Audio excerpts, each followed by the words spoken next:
Okay. Well, first of all, we would like to remind you the housekeeping rules. Upon entry, please ensure that the microphones are switched off to avoid the noise. And then we encourage the participants to ask a question via chat or raise the hand at the end of the webinar in the appropriate time. However, I am glad if you interrupt me and you want to ask any question. It's okay for me. The webinar will be recorded and the materials will be shared also after the webinar. So for this afternoon, we are going to have two experts giving this session. First of all, I'm going to give an overview of the sustainable transition and transformation of businesses. And then Tessa from Finland will share with us her knowledge on sustainable products and services. Then we will have a small break, if Tessa is okay with you, so people can go to have some water and just relax a little bit. And then we will have another session with Tessa also, and we will see some tools and action plans and implementation for this transition towards more sustainable businesses. So if there is no issue, we will start. I'm sorry if I speak very fast or if I mumble. You can interrupt me. You can ask me again what I have said. And well, sorry also for my English. I'll try my best. So first of all, as I told you, I'm Marta Miranda. I'm working here in Barrabés. That is an Spanish innovation consultant and consultancy, and we're always trying to transform the society and the world we're living in. So I'm the expert or the person here in the consultancy that approaches sustainable projects. So this afternoon, I will give you a brief introduction of what is sustainability and how it's related with tourism and the tourism industry. I'm saying that it's a brief introduction because, as you all know, sustainability is a very broad topic. I'm going to try to have a close language with you. So if you have any doubt, please interrupt me. So first of all, I would like to ask you what do you think is sustainability? No, what do we understand with the word sustainability here? I don't know if you're in your countries it's also trendy this word, but in Spain nowadays we're listening more often to sustainable projects, sustainable enterprises. So I think it's very important to understand to understand what is sustainability. No? In 1997, the United Nations defined sustainability as meeting the needs of the present without compromising the ability of future generations to meet their own needs. I think it's a very nice definition. I like the way they are merging the present and the future, but I also think that it's important to go even further. No, I think I really believe that sustainability, when we're talking in a business ambience, we need to talk about the equilibrium between three different pillars. It's an equilibrium between the people, the planet, and also profit. When we talk about sustainable enterprises or sustainable SMEs, it is not possible to renounce of any of these topics. No, it's important that we develop projects where we are taking care of people. We are not having a bad impact on a community or on inequalities of any country or region. We also need to develop our projects, our services, taking care of the planet. This is more normal when we talk about sustainability, not this green impact of our projects or services. And we need to try to we're going to see it later how to take care of our home, no, it's the earth.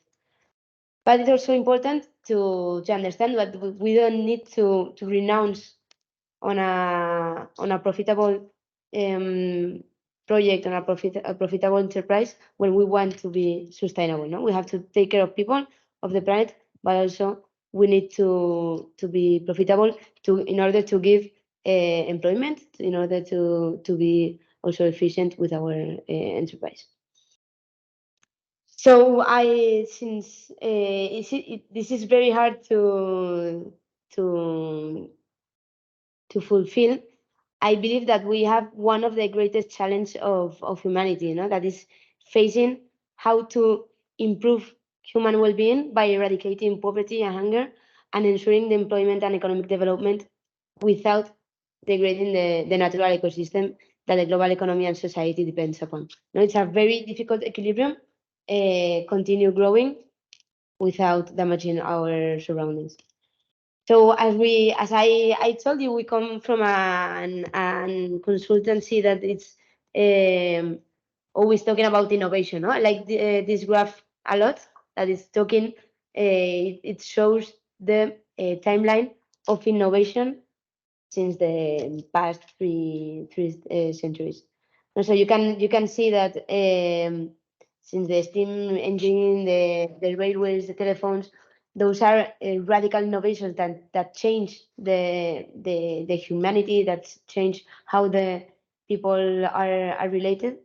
But since the last 50 years, we've been experimenting changes that are revolutionary. No, we can see since the computer and the internet, the the the curve of the innovation, it's exponential. No, we can see it. We experience in this 50 in the last 50 years many changes, and I believe that we are living a historical moment. No, but apart from innovation and technology, if we look to the socio-economical trends and the Earth system trends, we can see that they are also growing exponential, no? For better and worse. You can see here in the red line in the graph that it's noting it's marking the 1950, no? The scale and the speed of environmental change is the result of this human activity and the business activity, no? And it's having a huge and profound consequences for all the businesses and also in our Earth, no? So you can see, for example, here we can see the population. I think this year or last year, at the end of the year, we reached the 8 billion people living in our planet Earth. We can see also a huge an exponential growth on the GDP. Also, for example, in the urban population. And also, it's very interesting for us to see that international tourism, for example, before late 50 years, nobody we think that tourism is something that's very normal, very common, but it's only from the recent history of the human being. No, so we can see also that it's going exponential. And the other side of the coin, we see also that the key Earth system trends are increasing also. No, we have here the carbon dioxide emissions that are growing. The tropical forest loss is also getting exponential. We can see we have here different indicators that seem that are showing us that it seems that the socio-economic trends are directly related to the Earth system trends. No? What does it mean? That if we are growing economically, we are also impacting. We're having a big impact on the Earth. No, if we so the question arises from here is if it is possible to have an economic development without damaging the Earth or without damaging and in the end, if we're damaging the Earth, we're also damaging the human population. No? So it's a huge question, no? for us to try to answer. So we think that only with technology and innovation we will achieve this economic development without harming the society or the planet.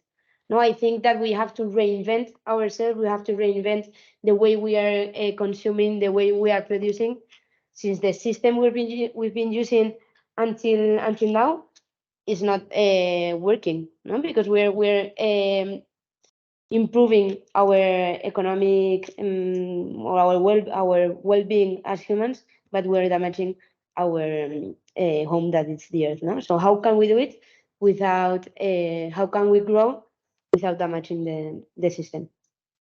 So in general terms, now we are going to later we're going to see it related to tourism, but there are several strategies that they raised up in order to continue growing, to continue being profitable, but also being sustainable. No, this theory, it's called like decoupling. No, how to decouple the economic growth and the impact on the environment. So one of these strategies is to shift to a qualitative growth. No, we need to try to focus on products that will have a longer life and a less physical impact on the environment. And also, for example, a response to this strategy are collaborative economies. No, how can we share the resources instead of owning everybody the same thing as my neighbor? Another strategy could be to promote dematerialization. We are living now in a digital era, and we can embrace this digital economy and resource the eco-efficiency. No, we can have a more lean manufacturing and innovate in our processes in order to live or better without using more materials.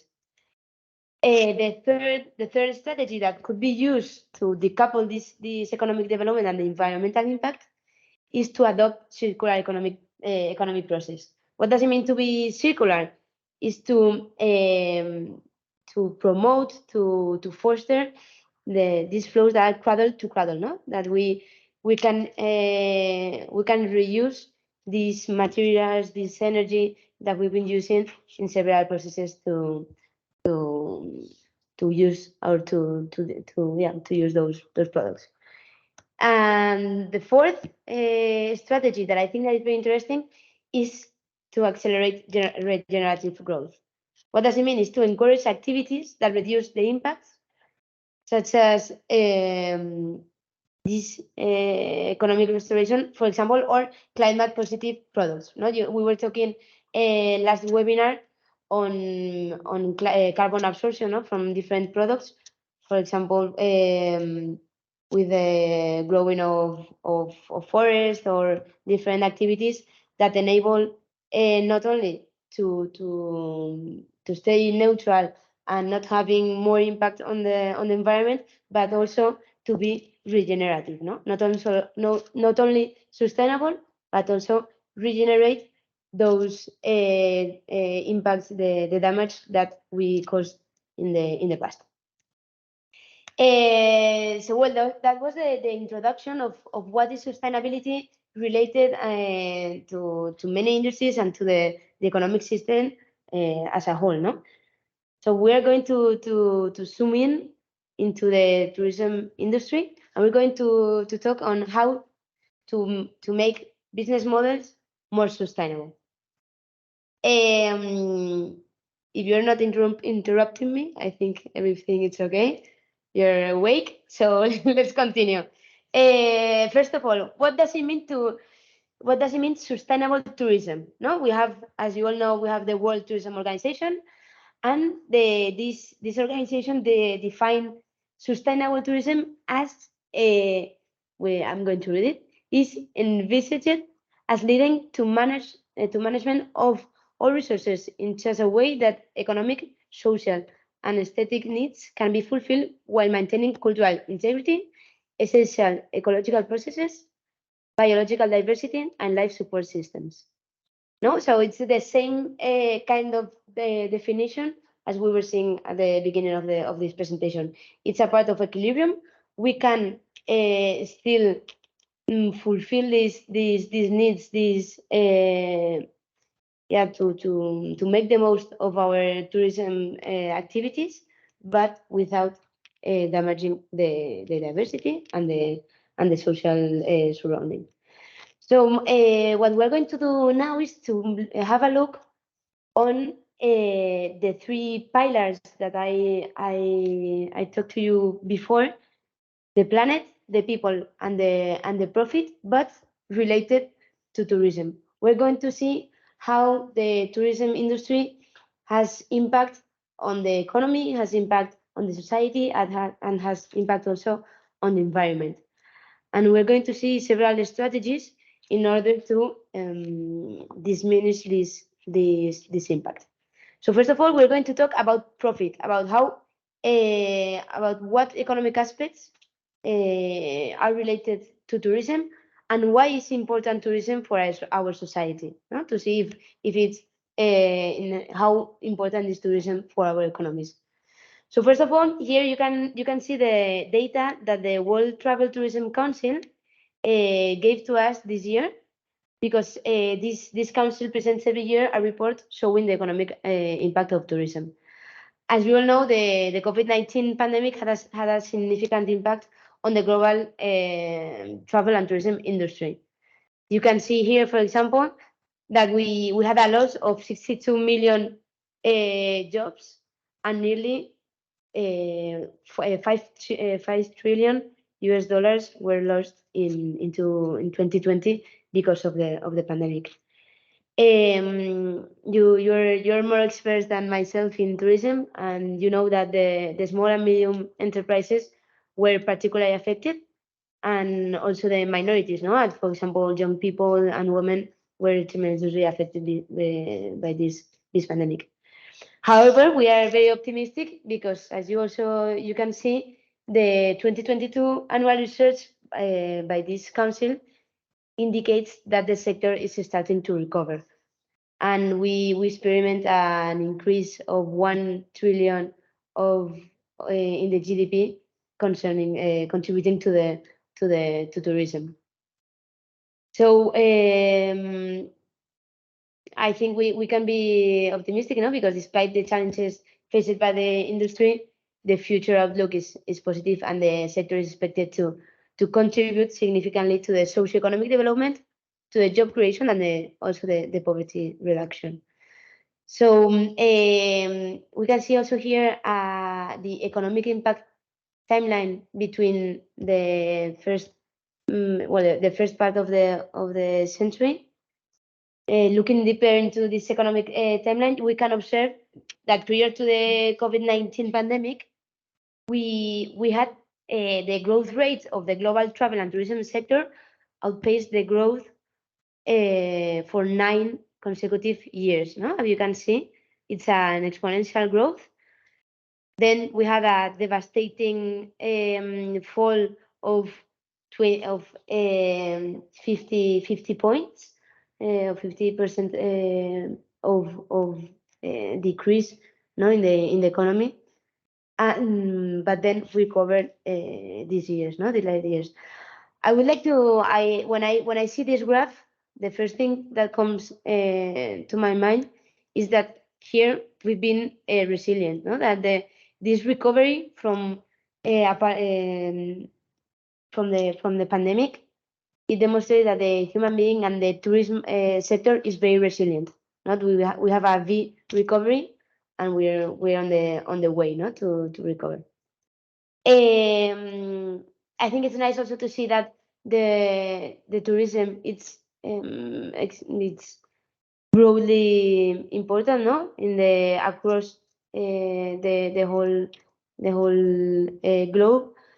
And for example, the Caribbean region is the most reliant region on travel and tourism in the earth. No, it's very interesting that it's not only in Europe, but also in America, in Asia, and also a little bit in Africa. So talking about the economic trends of the travel and tourism, we can be optimistic. Travelers are more confident, and the sector is estimated to recover, no, in 2022-23 to recover this loss and have a growth rate of 43 points, no. So I think it's a very those are good news, and I think it's very important this project, because we need to be on the side of the SMEs in order to make these trends reality, no, that we can achieve to be again, to return to the pre-pandemic levels. Well, and I think it's very interesting also to see that the World Travel and Tourism Council is saying that we are going to create 126 million new jobs in these years, no? So I think it's a huge social and economic impact in tourism, no? So I think that after this analysis, we can conclude that tourism has a very deep impact in the global economy. So we must ensure that its development, and we see it's very good for the economy. We have to try to minimize the negative impact that this economic development has on the planet and on the society. No, so we saw that the tourism sector is quite profitable. It has a very deep economic impact on our society. So let's see how can we reduce the impacts on the environment. No, what environmental impacts aspect has the sustainable tourism. No? So the UN Environmental Program wrote this quote that I think it's quite shocking. That it's saying that in a business as usual scenario, tourism will generate through 2050 an increase on 150% in energy consumption, 130% in greenhouse gas emissions, 150 in water consumption, and 250 in solid waste disposal. This is why sustainability must now define the tourism development. No? That is why we are here today talking about sustainability in the tourism sector, because if we continue as we've been working, we're going to have a very big impact on the environment. And what are the impacts of the tourism industry in the environment? Well, I think all of you are aware of the deep impact, but we selected 5 aspects that are very relevant. First of all, the carbon emissions. Tourism is a significant contributor to greenhouse emissions. For example, transportation, accommodation, and all activities are contributing to carbon emission, and this will contribute to the climate change. No? Also, the land use of the tourism industry, no, the development of tourism infrastructure, such as hotels, resorts, or facilities, can lead to the conversion of natural habits into urban areas, no, which this results in the loss of biodiversity and ecosystem services. And then the water use. Also, as you all know, tourism can put a strain on local water resources, especially in areas where water is already scarce. No, for example, here in Spain, nowadays we are suffering from drought, and tourism activities require a large amount of water. For example, swimming pools or even golf courses, no, golf fields. Nonetheless, we have nevertheless also, as we saw in the sentence before, the tourism industry has a lot of waste generation. It can generate significant amounts of waste, including food waste, packaging, construction waste from the development of infrastructure. No? And in general terms, tourism can lead also to pollution of air, water, land, also through the transportation, the waste disposal, other activities. No, it's like the consequence of all the activities of tourism. So those are the biggest challenges of the tourist industry. No, I found a very interesting report that it's called the Net Zero Roadmap for Travel and Tourism, that it's published by the World Travel and Tourism Council, and it pinpoints these internal challenges and external challenges. That I think it's a very good overview of the key challenges of the future of SMEs and other enterprises regarding tourism. No. They have problems targeting, no, and making the strategy of their sustainability roadmap. They have a lot of challenges measuring their impacts, and also financial trying to get financial support to be more sustainable, no. And from the external part, we can pinpoint that it is very difficult to obtain information, no, because there is a lack of transparency in sustainability information, and it's related also to high costs, no, of accessing to this information in order to be efficient and to have a good sustainability strategy. Also, they need to access to affordable technologies, and also one of the biggest challenges that the enterprises are facing is the regulatory framework and the government support. No, in the end, the sector is very fragmented, and the regulatory landscape is evolving very quickly. No, you know that the European Commission, the European Union, for example, is publishing a lot of different laws regarding environmental behavior, and it's very difficult to be updated all of the regulation. No? Yeah. So I would like also to stop a little bit in greenhouse gas emissions, because we talked about this last session, and indeed it's a huge topic regarding tourism industry. No, I don't know if you know that if you knew that around 10% of global greenhouse gas emissions are generated by travel and tourism. No, before the COVID-19, this is a huge amount of emissions. No, it's calculated that it's between 4 and 5.4 billion tons of CO2 emissions out of the global. No. So here in this graph, you can see that most of the emissions are related to transport. No, here aviation, road transport, other transport, that, and also the cruise. No, so it's an urgent need to accelerate this action towards net zero goals. Since it's a very difficult goal to achieve, in this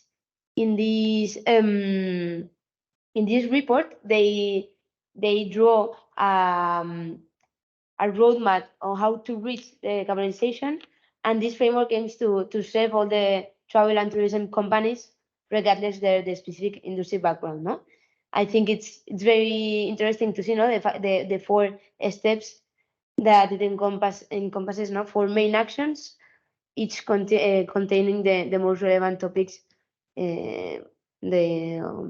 that travel and tourism businesses have to act on. No? First, they have to assess and define their strategy.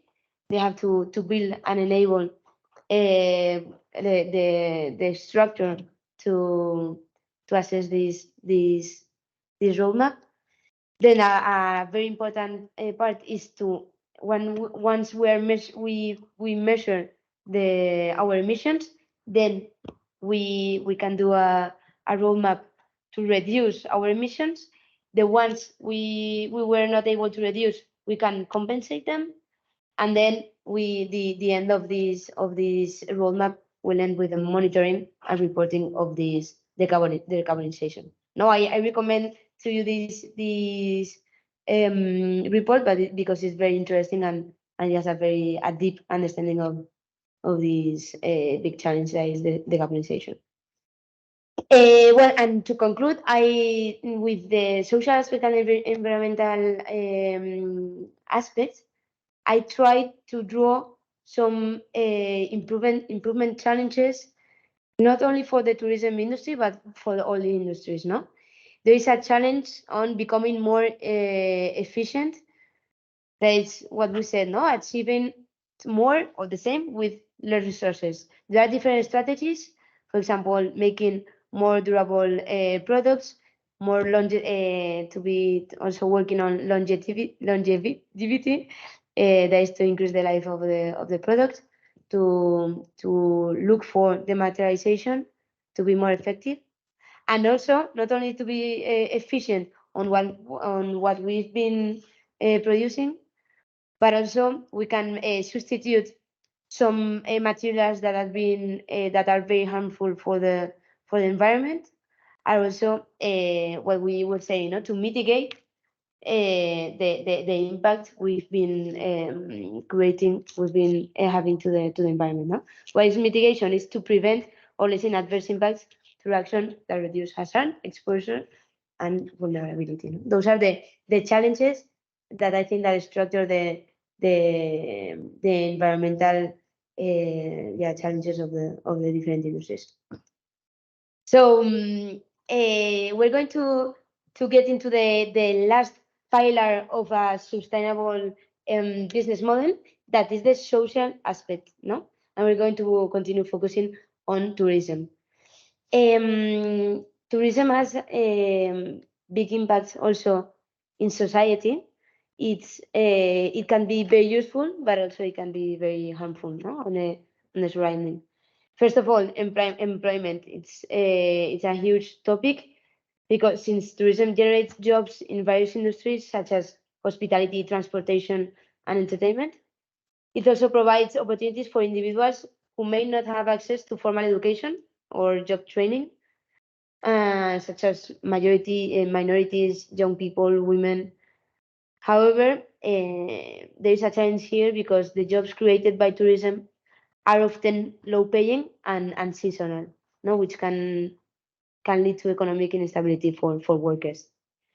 Also, there is a big issue, that is cultural preservation.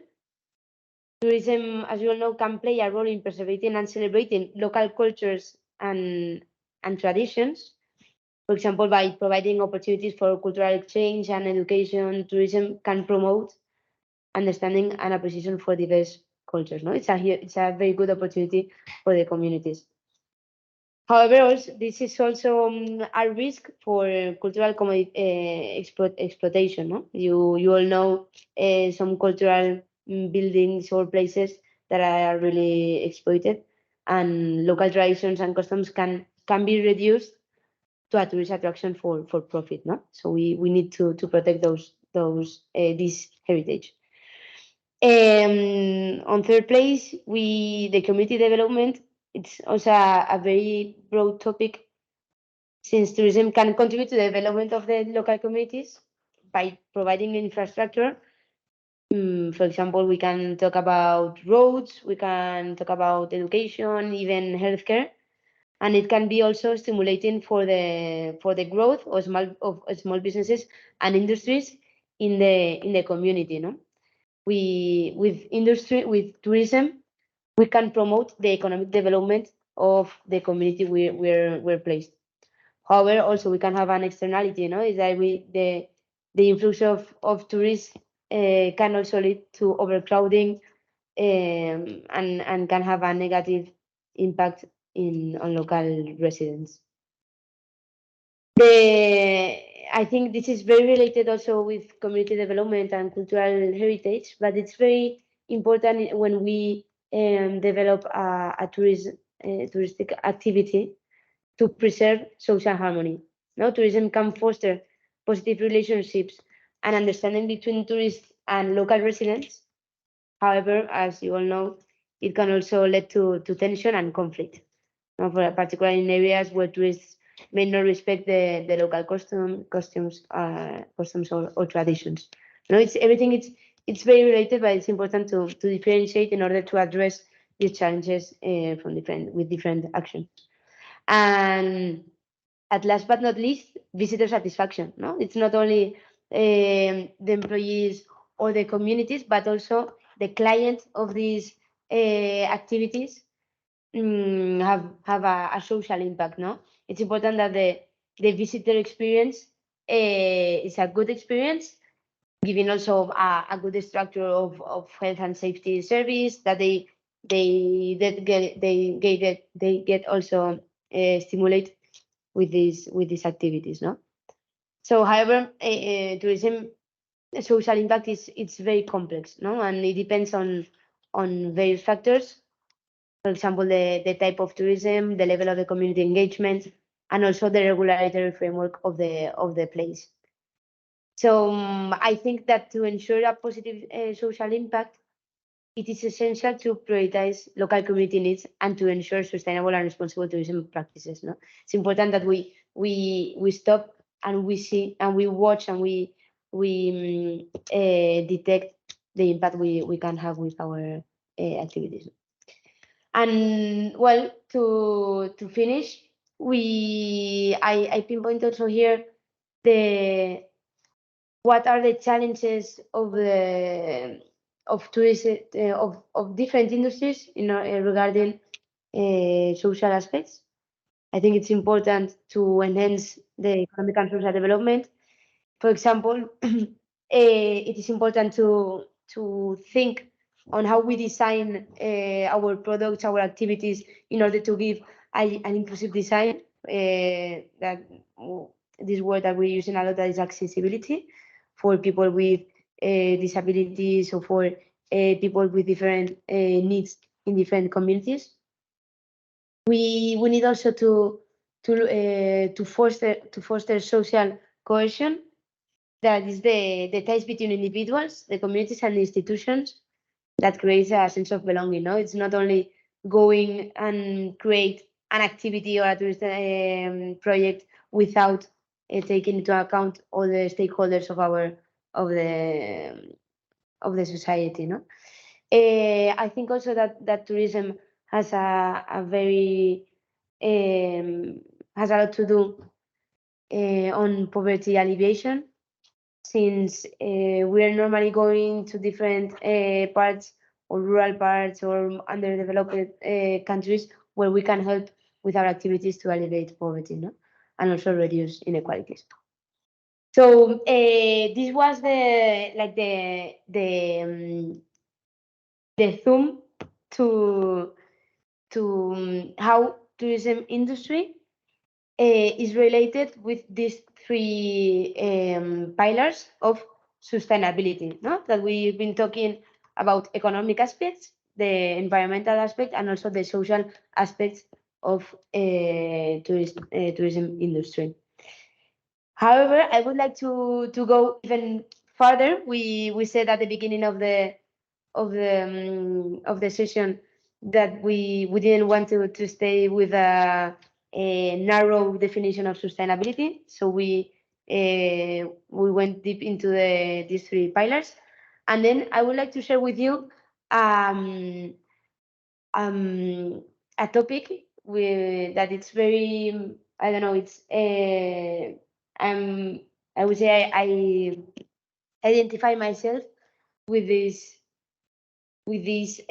concept, no? That is created, that is shared value. I don't know if you well, I don't know if you have any question on what I've been talking, but you can interrupt me.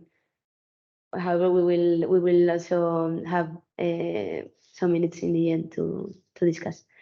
But well, I will when I was asked to give a talk on sustainability, I also thought on talking with you about shared value. No, I think it's the next step of sustainability. It's the next step that Porter, that it's Michael Porter, talks in this paper.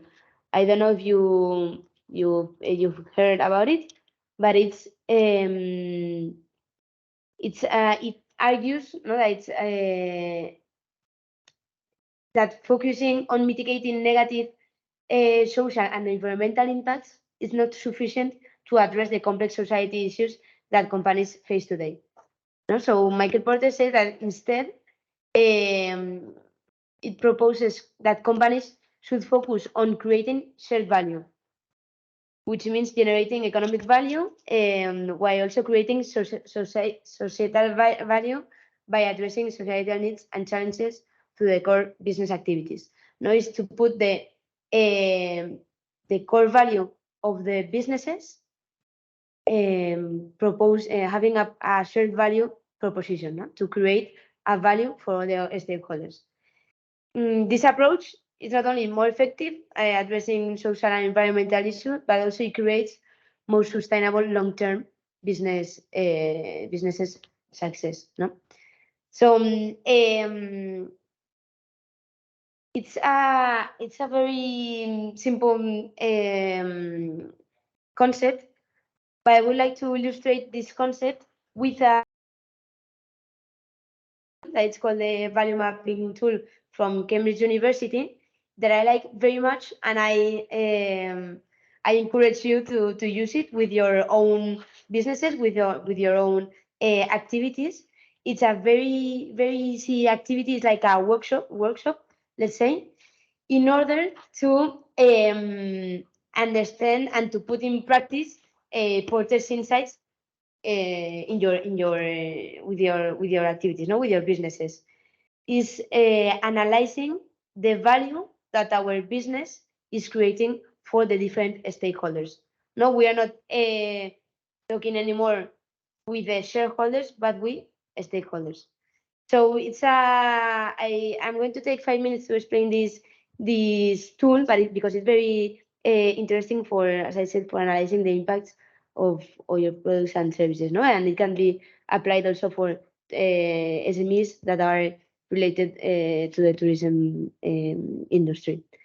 So it's a very easy guided process that goes through the following question. No? As you see here, it's kind of a Diana. I don't know how you say it in English, but it's like an spiral, no? That first of all, we need to decide what is the unit of analysis that we're going to analyze.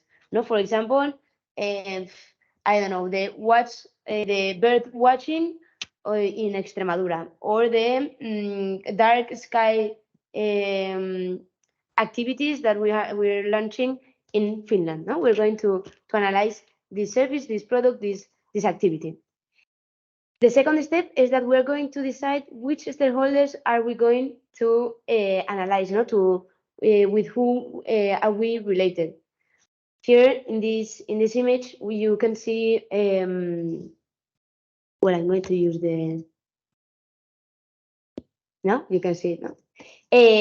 First of all, use the unit of analysis. Second, we will select the stakeholders that we're going to analyze. For example, the environment, the society, the customers, the employees, the suppliers, the investors. We can be we can have as much of detail as we want, no? But however, I recommend to do this workshop with just 4 stakeholders and to simplify this process, selecting the environment, the society, the network of providers and the employees, and the environment, society, and the customers. No, the persons that are going to enjoy these product or services. No, for environment, society, the network, and the customers. Then we're going to do the third step. That is to define what is the purpose of our service, of our product, of our activity, of our company. We would like to analyze the whole company. We have to make this question to ourselves. No? What is the purpose of our company?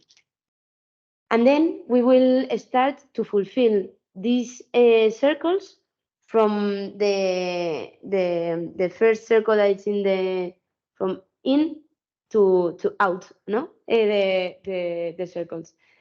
The first layer of the circle is which what is the current value that I'm capturing. So we're going to analyze what value I'm offering right now to the customers, to my employees, to the environment, to the society. For example, with my bird watching activity, I'm already capturing right now a value. No? I'm preserving the biodiversity. I'm preserving the different species of birds.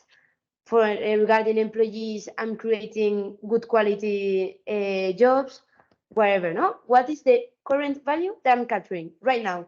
Nowadays, what I'm achieving with my product or service. Then the second layer that I'm going to analyze is what I am, what is the value missed or destroyed. You know that every time we do an activity, we have externalities, no? Just because of the bird watching activity, I might build a building to watch the birds, no? So maybe with the creation, with the building of this building, we might destroy some part of the land. We might create some kind of waste.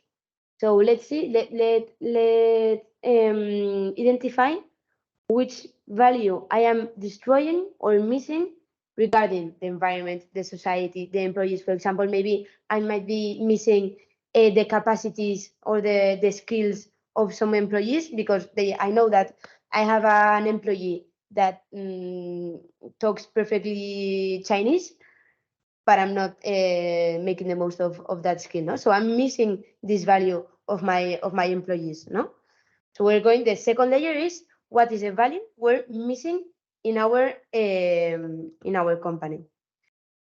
The third layer is what is the value, surplus or absence.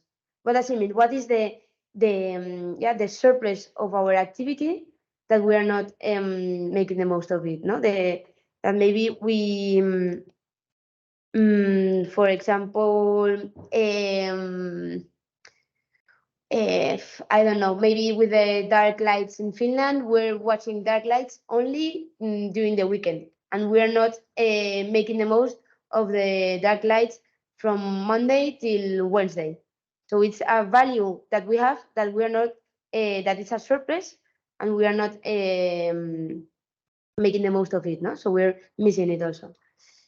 And then once we've been analyzing what is the value that I'm creating right now regarding my stakeholders?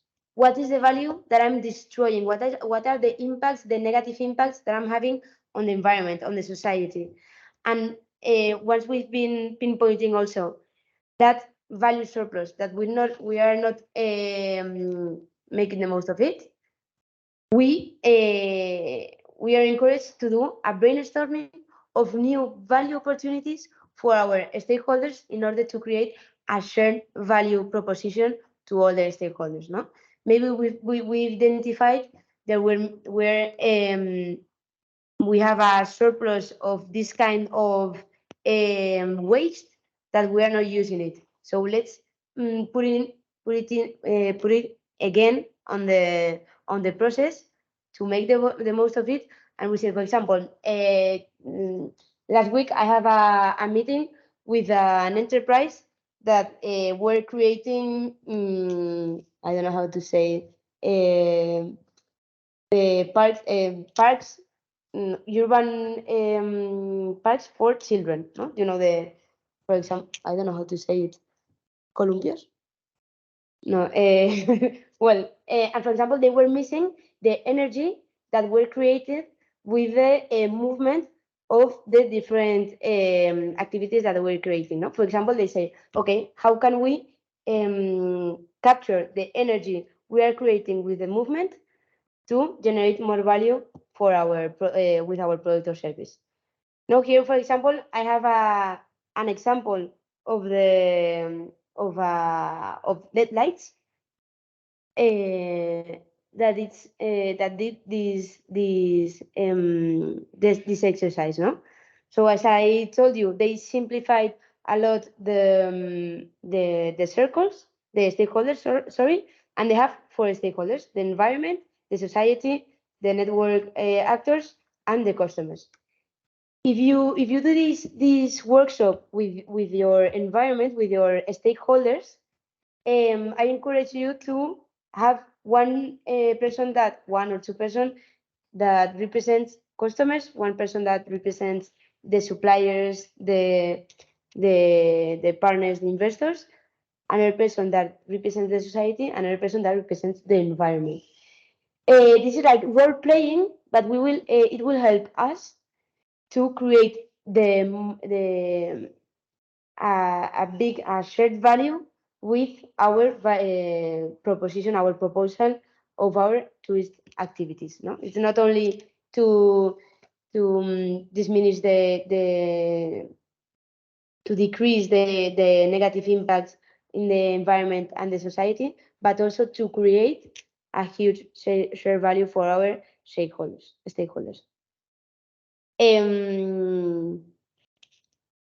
Okay, so this is a tool that I wanted to share with you because I think it's a very practical tool and very related in order to create sustainable business models. And I hope it's useful for you and your activities. And last but not least, I'm not going to get very deep into this topic, but because I think also Tessa is going to talk about certifications and international frameworks. But I would like to talk to conclude on what I talked at the beginning on how the tourism sector is related with the SDGs. As you all know, the United Nations established 17 goals to be aligned in till 2030, and the World Tourism Organization is responsible for the promotion of these SDGs in the tourism industry. I also found while preparing this session that the UNWTO has a very nice website where you can well, not log in, but you can navigate. And as we were talking on the value proposition, no? on the value mapping tool. Here, for example, you have the different stakeholders. No? You have the traveler, the public body, the international organization, the donor, the academia, the company. So you can click on whatever stakeholder you are and see how can you collaborate with the SDGs in the tourism sector. No, so many times we ask ourselves, how can I contribute to a more sustainable development and to be aligned with the SDGs? No, so in my sector. So here you have the tools and the resources to be inspired with the WTO of the United Nations. So I made the exercise to pinpoint to click on a company because I think we're all companies and the SMEs can be also inspired with this this website, and it shows like a list of to-dos regarding companies regarding the SDGs on the touristic sector. Now, for example, what can I do if I'm a company? Well, I can develop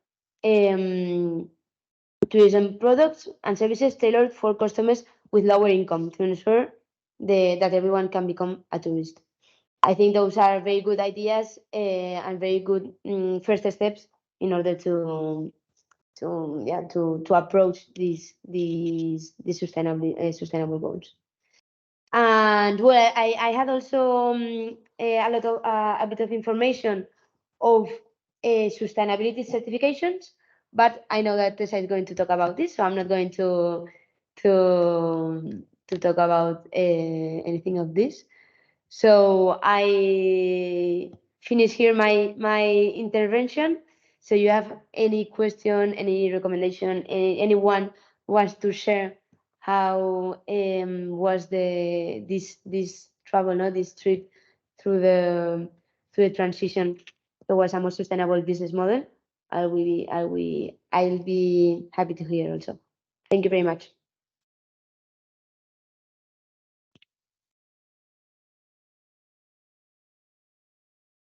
And Juan, you can start if you want. Hi, Marta. Nice presentation. Just two elements. One of them is a question. The other one is just a comment.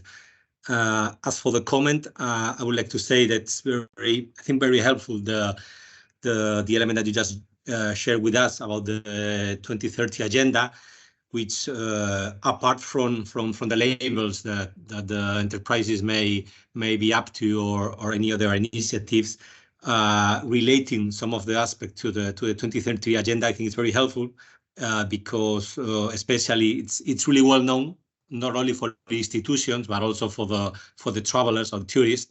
So I think that should be very interesting for the enterprises afterwards in the moment or in the work package, just working with the enterprises. And the other one is related to the small question, just related to the value mapping tool. It is only qualitative or also quantitative? I mean, just talking about elements and noticing them, or also trying to say how many value itself may be in each of them. Thank you very much, Juan. It's a very good question. I've been also always working with it as a qualitative tool. However, you can use it also for quantitative KPIs. You can, for example, select some indicators regarding the impacts we're having in an environmental aspect or in a social aspect, and try to decrease a bad KPI, or to increase a good KPI. No, it's up to you. Okay, I think it's quite. I mean, it's more difficult than just listing them. But on the other hand, also, if you're talking on terms of investors of value for the company, having the opportunity to order them in terms of profit or any other, that should be interesting. But as I said, I think it's quite difficult too. Yes, it's quite difficult. It's a very agile tool, and it's more like a brainstorming tool. No, it's in the end, it's a first approach to the value you're creating or you're missing with your value proposition. No, so I think maybe the value mapping tool might be the first step, and then you might have as you say, more deep steps on KPIs, on qualitative numbers for the investors or for the partners. Yeah. Thanks.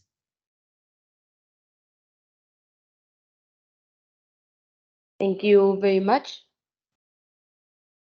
I don't know if any of you have any more questions.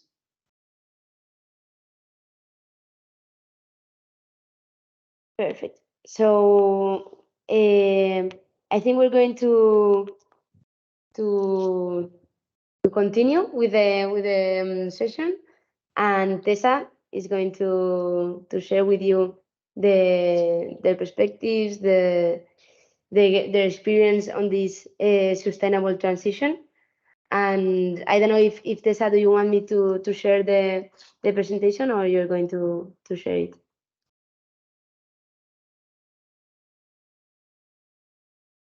I can share it from my computer. Thank you. Perfect. Thank you.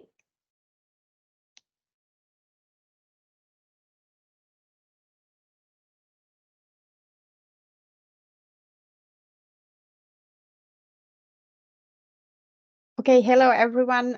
Nice to meet you all. My name is Tessa Suopanki, and I work as a marketing manager here in Ruka Kuusamo. And some of you I know from locally, from Naturpolis, but then the Spanish friends, of course, I don't think we have met. But it was very interesting to listen Marta's presentation, and there are of course a lot of similarities in the topic of sustainability, but I think how it shows in practice varies a lot between Finland and Spain, because our countries are so different. And first, I would like to ask that how many of you has been in Finland? If you could just maybe raise your hand at digital, or Marta has been, and Christina as well. Okay, good. So then you have a little idea how it is here. So my topic was today sustainable transition of Ruka Kuusamo, and I will lead you through the work what's done here locally last, let's say, 50 years. So we look from the quite wide perspective what has been done. And if you have any questions, or if there are some things you don't understand, or then if our local participants want to add something, that's fine by me. So please then just interrupt and open your mic and tell your comment or your question, and this way we can all learn from the common moment this afternoon. But okay, first of all, where we located. So of course, north of Europe, there you can see the red flag, that's us. Just below the Arctic Circle is Kuusamo, very east of Finland. And as Finland is a white country at the moment, springtime, we are still having here time of snow and ice. Lakes are frozen, and just last weekend we got some fresh snow. While in south of Finland, grass is already growing, and it starts to look green. So Finland is very, very long country in that way, and circumstances vary. But then if we go now to the tourism industry, and what we are very well known of is our ski resort. So especially in Finland, our destination is known for the Ruka ski resort. It's one of the biggest and oldest in Finland. It was established in 1954, and the first years of downhill skiing, it was all about free riding, as we would call it nowadays, because there were no ski lifts, there were just some slopes, and people were doing it as a hobby. And then more and more people got interested, and 1957 the first ski lift was opened, and that was sort of the very first moment that the ski resort was born. And then later on, a family called Aho bought the ski resort and the Ruka business there, and since that, the ski resort, most of the accommodations attached to it and some other services as well has belonged to this one family, and now it's already second generation doing the job. Turnover is nowadays 35 million euros, and they have 170 persons staff working at the resort. So a ski resort is the most known of, but then it's not only about the ski resort. Of course, there are then other services attached to the resort, and nowadays we have 150 tourism companies in the region. Most of them are small or medium-sized entrepreneurs, and then also some bigger international chains. And hang on, now I can see that somehow all my fonts are not working. So just a minute, let's see if I'll change.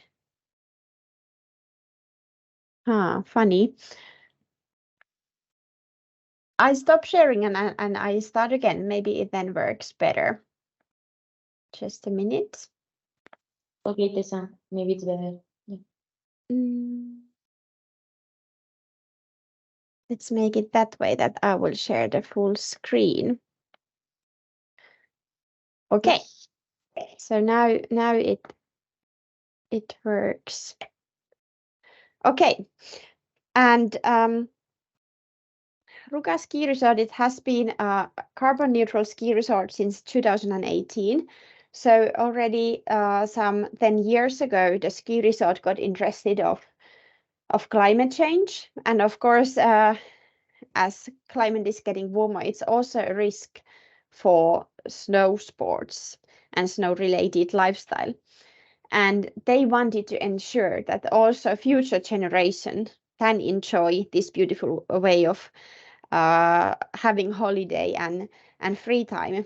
And they first were very dedicated on the ecological sustainability, and Ruka, together with their sister ski resort Pyhä, became carbon neutral as first ski resorts in whole Europe.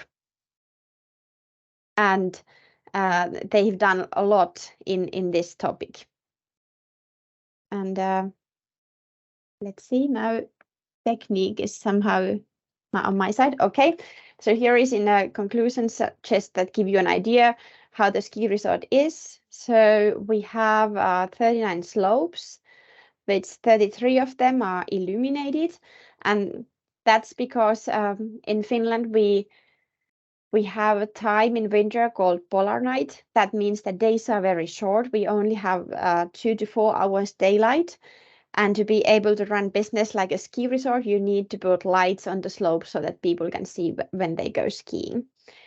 And 22 ski lifts. And then the resort has been dedicated a lot on easy slopes and intermediate slopes and families, so that it's nice and fun to go skiing, but it's not too challenging. You don't need to be a pro to be able to enjoy. That's the main thing. And then expert slopes for those who really are hardcore skiers or snowboarders. We have we have several professional snowboarders here at the resort. One of them is called Enni Rukajärvi, and she has won several Olympic medals and other World Cup game medals the past 10 years. So we are really proud of these athletes our resort has. Okay. So then with 200 days of snow, you can of course do many things. So our winter basically starts sometimes October, November, and lasts usually until mid-May. So now we are having the last weeks of snow for this winter, which also includes spring, but spring is still time with snow and ice, so it sort of counts on the winter when it comes to the activities. So what all you can then do here, on top of the skiing, you can go snowshoeing. We have beautiful hiking trails which you can do with snowshoes. You can go winter biking. Cross-country skiing is of course very popular in Finland. We have 8 months of Northern Lights season, and many of the activities you can combine with Northern Lights if you want to be active nighttime and hunt for this beautiful natural phenomenon. We have ice swimming and sauna culture, which is really strong, scenic lifts. And on top of these, of course, cultural experiences, animal experiences with reindeers and huskies. And of course, then a local historical center if you want to learn about local history and culture. So this was a little background of who we are and from where the tourism industry comes in the area. But what is the main challenge in sustainability here locally? And that main challenge is actually well-being of local families and society. So as I said, 150 tourism companies, which most of them are small and medium-sized entrepreneurs. That means lots of family businesses, where most of them are already run by second generation. And those businesses, they have been growing, they've done investments, but some time ago, they kind of are stuck with the thing that even though 200 days of the year winter is long season, there is still sort of 1/3 of the year or even a bit more that is lacking business. And to be able to do things sustainably and to develop the industry in the area, we need a whole year-round business, and things need to be done sustainably. So this idea of having a whole year-round resort is sort of leading the way. Here are some numbers. I'm sorry, the text are in Finnish, but this picture gives you an idea of how important the tourism industry is here in the region. So about one fifth of the private workplaces in Kuusamo come from tourism industry, and we have about 700, a bit more than 700 year-round jobs. And this means that during the winter season, there are more than 700, and during the summer season, which is the low season, are less. And this, of course, has an influence, for example, in housing, that when there are hundreds of more people living in one season than the other, it has an influence on where people live. And is it meaningful to build something only for half of the year? Or should it be used for the whole 12 months? These kind of questions are here a normal, so-called normal conversation when talking about things related to the staff, for example. Well, the tourism industry income is about 142 million euros per year. That comes, of course, from accommodation, restaurant, then also shopping, when people buy their grocery food, for example, here when they're on holiday, activities, but also then transfers and gas services. And we have a bit more than 600,000 registered bed nights in the area, but we know that not all the accommodation providers are in the registered overnights. So the total amount of overnights is close to 1 million when we add there the unregistered cottages, which are often privately owned, but a lot in use among travelers as well. And about 25% of our guests are international. Of course, during COVID years, this number changed, but that's like in a longer term, the share of international travelers and then domestic travelers.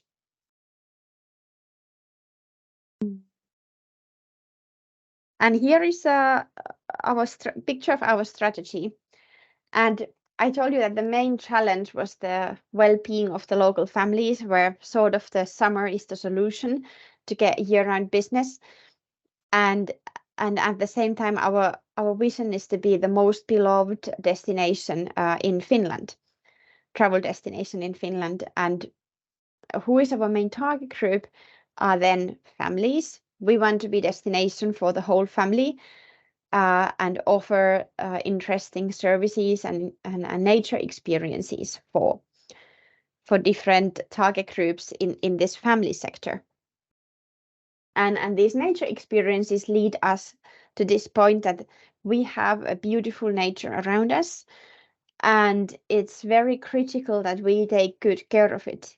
Because if that is the main thing why people travel, we need to take very good care of it so that also future generations will enjoy. And that's also one of the, so climate change was one of the primus thing that lead us to the way of sustainability, then the summer business as well, but then also the good care of the nature. And then we have several projects attached to our strategy, long-term ones, where we together with our stakeholders develop the whole region further. To name one is, for example, the routes of the destination. So when we have travelers coming here, winter is sort of easier because when snow covers everything, it also protects the nature. But then summertime is different. You can't just allow people go wherever they want, because they will then also harm nature when they go in bigger amounts. So there needs to be a good plan and vision on the routes for hikers, for cycling, for paddling, or for all sort of nature-related sports, so that we don't disturb nature too much. Then also we know that from the traveling, the most carbon emissions, they come from the travel, from the when people arrive to the destination. So we try to provide enough interesting topics in our destination so that people would stay longer. So we are not interested of target groups who only come for 1 or 2 nights. We are looking for those who would stay a week, or maybe at sometimes even 2 weeks. And with this, we have been successful, and we have found domestic but also international target groups who stay longer and to whom we have enough interesting things to do, that they would spend a whole holiday week, for example, here. Then also digitalization is very important. It's a tool to get the message for the consumers. And this is something that we have developed strongly the last 2 years, and especially COVID time. We took the time to focus on this so that we could offer better and better digital customer service for the ones who dream or plan a holiday here in our destination. And then we have found an interesting tool for this whole year-round business thing, and that tool is called events, and I will tell you a bit more about those afterwards. So as I said, sort of solution is summer, and now I would like to then showcase you a bit what we have done. So we are very lucky to have this environment around us, what we have, and we have 5 national parks around us. Not all of them are actually located in Kuusamo, but also to our neighboring municipalities with whom we cooperate, and all of them vary from each other surprisingly much. And this is one of the things that make the area so rich, that there are interesting things to explore for travelers from different target groups throughout the whole year. And if we put a bit summer in a nutshell, what we are at the moment and what we have developed the last 10 years, of course, is the hiking. That's a very big thing. Then also cycling routes, mountain biking, and also this kind of bike parks where you go with the ski lift up and then you cycle down. It's maybe a bit faster, and for those who are really looking for extreme or this kind of adrenaline rush. But this biking sector has a lot to offer, and there will be more product development in future to different target groups inside the cycling. Then we have 4,000 lakes and rivers in the region, so lots of water sports like rafting, canoeing, also fishing, and one example is, for example, river floating or stand-up paddleboarding for those ones who want to take it more relaxed. We have big predators in our wilderness, and we have few bear watching places where people go in a little hide, and there are carcasses for wild animals, and they come to eat there. And then you can, in safe surroundings, watch these beautiful wild animals. And it's sort of like an opposite zoo. So people are captured in the box, and animals are free.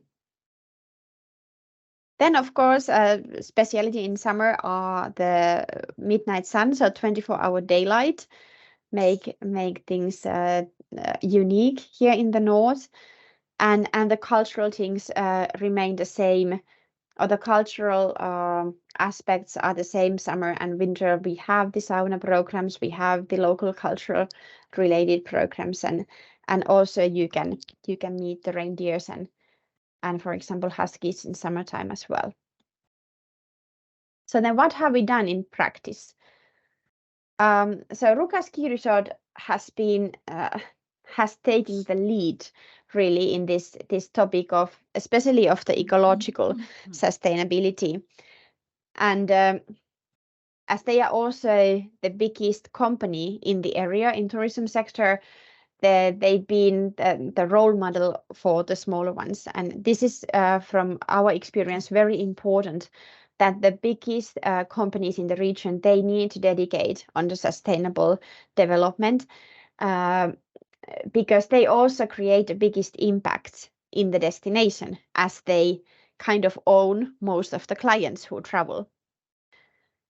So then also local and national will are important. So Kuusamo town made already 1993 an environment declaration where they announced certain topics and a plan how the whole town should develop in this matter. And then I have the two logos. The first one is Sustainable Travel Finland. This is a national program which started 2018, and we were one of the first destinations participating in the program, and this still goes on. Sustainable Travel Finland is a national program made for tourism industry, and there are sort of a path for companies to follow. So one section is about learning the basic things about sustainability and what it means in hands of tourism. Lots of similar things what Marta explained in her speech. And then the second step are certificates. So to become sustainable, you need to act. Main thing in sustainable transition is action, actually. But learning helps, but action is the main thing. Without action, nothing changes. And to create this action, this program has named certain amount of sustainability certificates that will help companies. And the certificates, I know that there's a lot of discussion if this is the right tool, and often these certificates might sound a bit scary for the companies. But actually, it's a lot more than a certificate, because with the package of the certificate, you also get the expertise of the experts in this topic. And they are the ones who can tell you that what you need to do, what is the action in your company to become more sustainable. And once you have done the sustainability certificate, then you can get also the Sustainable Travel Finland label, and you will get advantage on marketing level here locally, but also in the international marketing of Visit Finland as well. And so we've done this since 2018, and I must say it's a slow process, but every year we get more and more companies involved, and slowly sort of the pool gets bigger. So more and more companies get interested.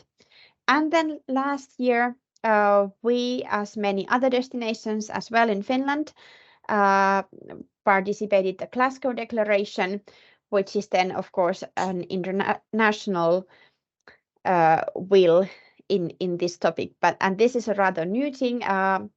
First actions in the Glasgow Declaration will come this year. So then later on we'll know more what it meant in practice. Okay, so then a few examples of the ecological sustainability. First of all, markets.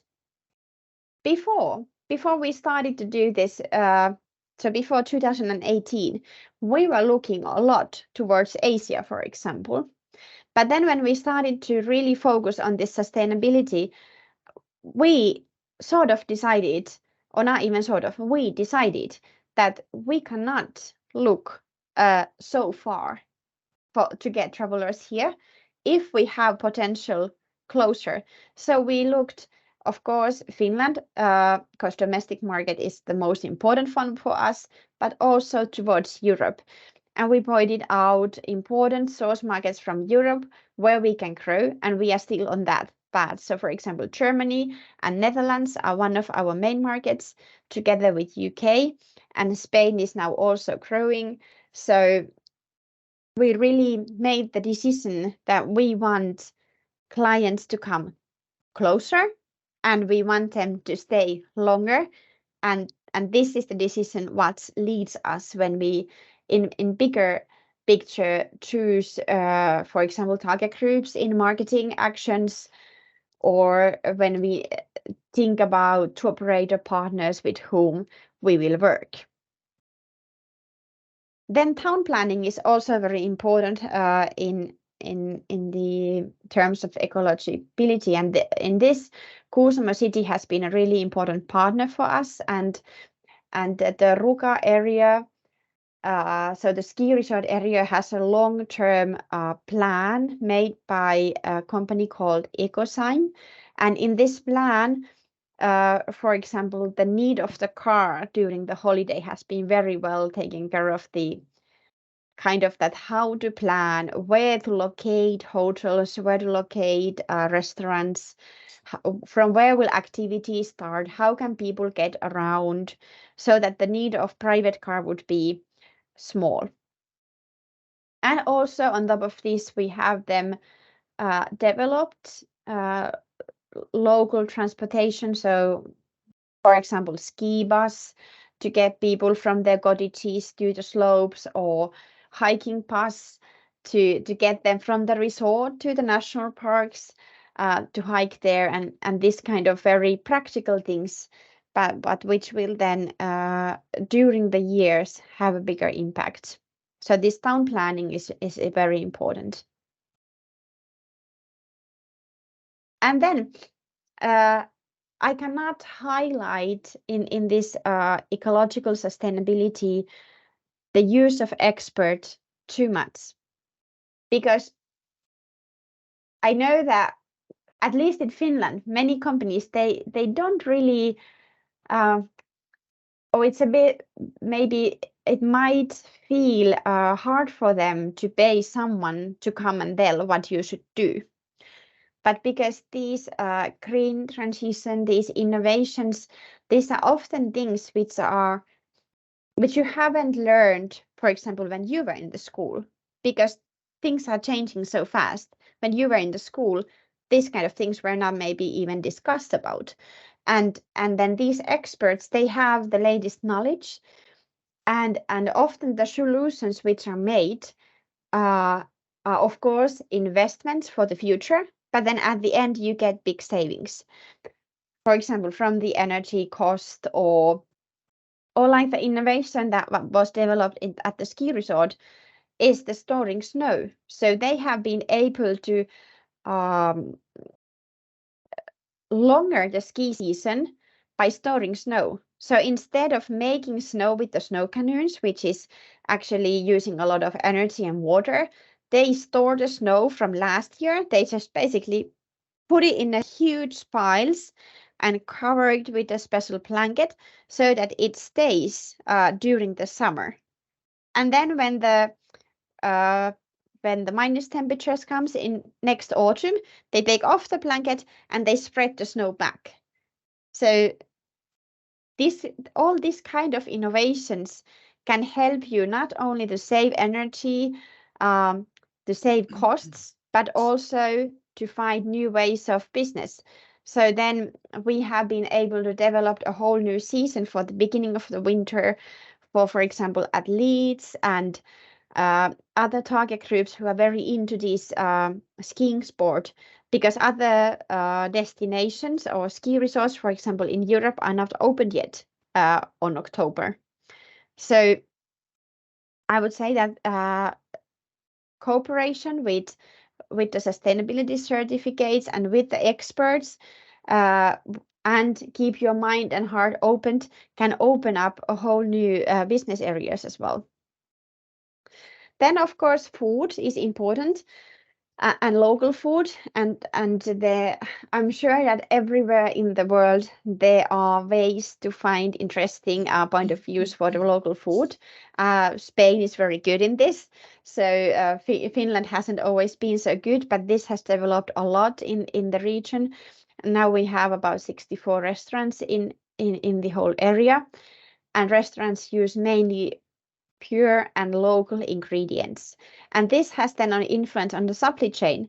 When you decide that you want to use local ingredients with a story, when you put the story into the meals, inside the restaurant experience, you can maybe raise the price a bit, and then you can have the local ingredients and have also transparent supply chain, which is very important also nowadays for the clients. They want to know the story of the food. They want to know from where it comes from.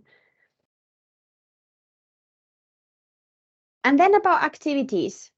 So one transition we can really see that has already happened is that motorized activities are not so popular anymore. There are people who want to do them, but more and more people are interested to do activities using their own muscles, cycling, e-bikes, or maybe with animals.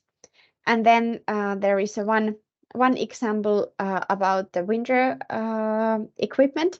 So when we get clients, for example, from south of Europe, we don't, of course, expect them to have all the winter gear needed in this Arctic surroundings. So we provide them winter gear. It's included in the holiday.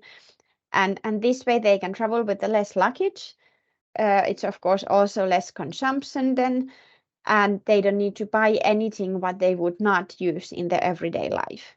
So that's a very practical example of how you can be more ecological. And then regarding summer, same thing goes. Especially in summer, we can see that some maybe 5 years ago, ATV safaris were very popular and renting ATVs. And now with the time of e-bikes, we almost don't have any more companies doing ATVs. It's really a miniature activity at the moment, but e-bikes are growing year after year. So this also the change in the customer behavior can be sometimes fast when there are just a good product development. So the customer is king after all. And what we have seen is that interesting high quality content is very important. We have a web page called ruka.fi, which collects all the information tourists need when they travel to us or when they are here during their holiday. We have about 1.6 million users on the web page yearly, and that's one of the biggest travel related web page in Finland. And just recently we have added there this kind of green label. This is a sustainability label. So we want to kind of give an extra kick now for our companies regarding sustainability. And we want to do it in a way that customer will show their will. So we have made it easier for clients to choose sustainable services. So now the companies who have done the sustainability certificate and are cooperating with the Sustainable Travel Finland program, they will get this kind of leaf on their program descriptions, but also on their company description. And now if you want to, for example, choose that you want to go for river floating and you want to compare and you maybe are interested in sustainability issues, it's easier for you to choose this topic. You don't need to use a lot of time to kind of understand how the company works. With this label, you can just choose fast. But we also provide then more information. If you want to really know that what's behind this label, you can find all that information online as well, if you are actively looking for that kind of information. And of course, like basic principles of marketing, but very important also in the sustainability, is to analyze your data and learn about it, and then use more useful content. Provide that content what your consumer is liking. And this is also a way to influence and to kind of encourage the companies to do the change if they can see that the customers actually already care about these things. What is the maybe future regarding ecological sustainability? Is this positive impact tourism? We have few smaller examples here in the region. For example, which we have done in the cooperation with the national parks. They have arranged this kind of events during summer where they restore rare environments in the national parks, where people can volunteer and help. And then we have spread the message during our channels and encouraged people to participate. But also it would be really beautiful if we could have long-term, whole year-round projects where we could invite travelers to participate and this way make a better future locally here. So far, we haven't done this yet, but this is like a dream in the future that maybe we could do something like this together with our clients and make a better impact here locally. Well, then if we think about the social and cultural sustainability, this is of course very important, and during this spring, this has been, let's say, a hot topic in Europe in tourism industry when Amsterdam started their campaign to, so to say, towards those target groups which they don't want to come to their city, and they are saying like, stay away, we don't want you to come and destroy and disturb. So I think that this is very important topic, and often we are talking more about the ecological sustainability and climate change, but we certainly should not forget this cultural and social sustainability. Well, this has a lot of aspects, but I wanted to show you this slide as an example of what we've done.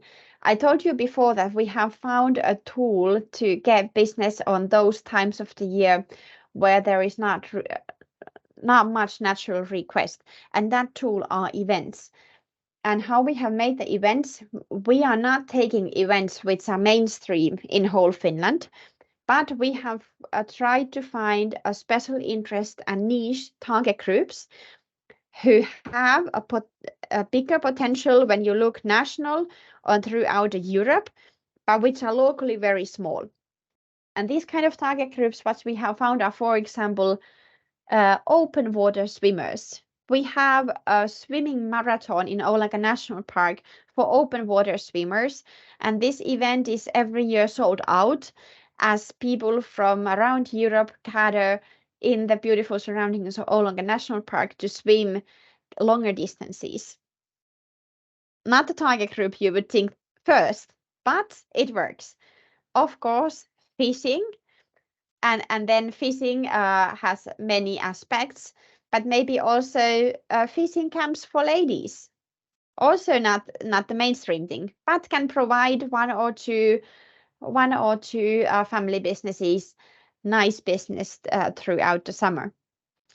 Then reindeers are very typical animals for Lapland, and traditionally you would visit a reindeer farm, maybe do a reindeer safari.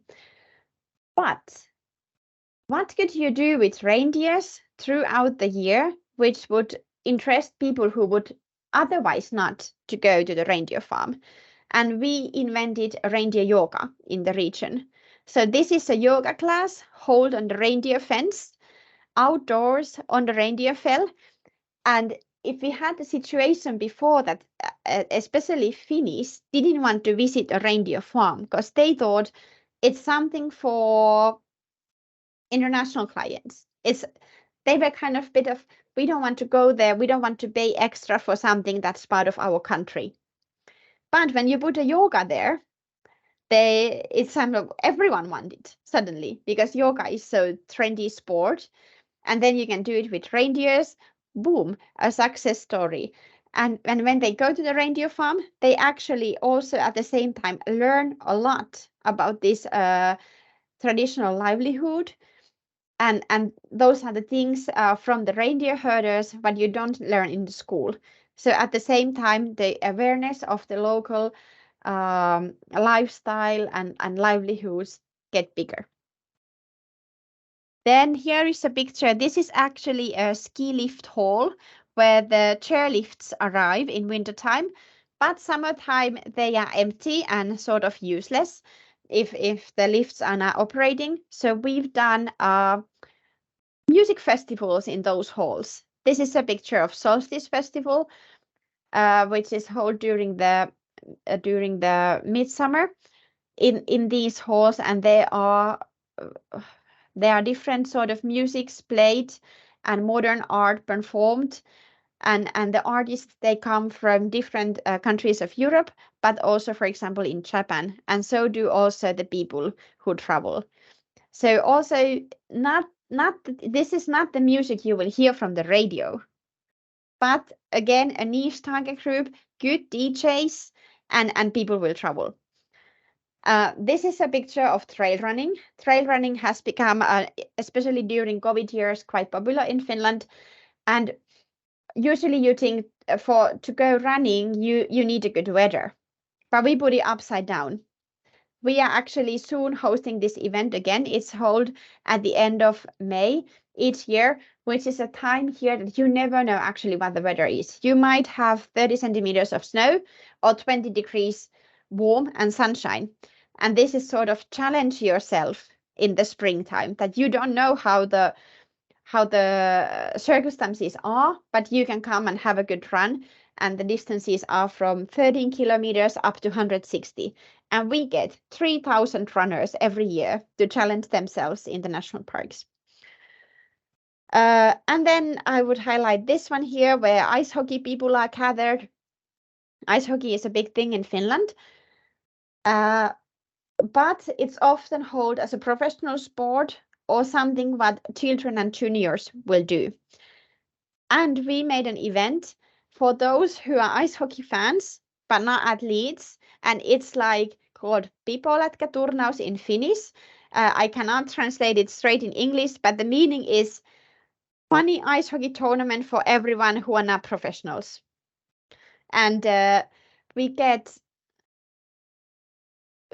this year we had 120 teams playing this ice hockey. So people who just want to have fun and play ice hockey, even they don't know how to do it, and add some music on it, and we can get a bigger event wintertime for those weeks, which is not high season of the winter. So this kind of niche target groups we have found, and then we can keep business alive, but also serve different interests. What we have also discovered, especially thanks to international tourism, is that local traditions are getting stronger, because international clients, they are interested in what local lifestyle is. And this is a picture of sauna tour. So sauna is a really big part of Finnish culture, and it's a part of also as a UNESCO heritage. And sauna has different aspects. And we have created a sauna tour, which is a program where a sauna guide will lead you into Finnish tradition of having sauna. And there are different saunas. You can try different treatments, but you will also learn about the meaning of sauna in our culture. Beautiful program, and then you can add maybe a countryside dinner or something. And this is something that really fits for everyone, at least from my experience, that no matter with whom I go, people always love it. And when we think about the cultural and social sustainability, we also need to think about the client who travel, because they have the responsibility when they arrive to destination. And together with our stakeholders, we have done this kind of videos. For example, there is a link for you if you want to look afterwards on YouTube, that how we want to teach them that once they travel here, what they need to take into consideration, how to behave in the national parks, how to take care of the wildlife, but also how to meet the locals. What you need to take into consideration when you are in Finland, because our villages, our local societies, they are from culture different than for example culture and villages in Spain are, and we have used a cartoon style to make these things nice to look and nice to learn. and this way spread the word of how to behave. Okay, now then about economical sustainability. After all, my personal opinion is that this is the most important thing, because if you're not economically sustainable, you cannot focus on the other two. If you're only fighting of if your company is only fighting of existing, you don't have energy left to think about ecological or social and cultural aspects of the sustainability. And this is why this is important. And that's why the first challenge of our destination sustainability was to create business opportunities whole year round. And this I have also marked here, that whole year round business and finding multiple target groups who can provide you the whole year round business and stable income are very critical. Of course, in tourism, there always will be high seasons and low seasons, but the development should go that way, that they get more even. This will then bring many benefits. For example, you can have the same stuff throughout the year. It has a huge change in your organization where you don't need to all the time teach someone how to do their job. And when people are sort of permanent people, and they learn to do their job better and better, and then your customer satisfaction improves. Also, that the green transformation changes the way of doing everyday life. That is just the thing what need to be accepted, because that's how it is nowadays. But it can bring you savings, and we really encourage companies to use the sustainability certificates and to use the experts who are behind those certificates to get the knowledge of the new innovations. And they are often very dedicated. It might be a new housewarming innovation, or like storing the snow, or understanding better the supply chain, or maybe to develop the way of transportation you are doing the transportation for your clients, if you're, for example, activity provider. So they are very dedicated things, and it's impossible that one or two persons or even one local team could learn this by themselves. So that's why I would really use the help of the experts and the certificates, because they will lead the way. Someone has already done it, so you don't have to find it yourself. You can just copy. And what we have found here in our destination is also that benchmark, copy the best practices, and also cooperate with your competitors.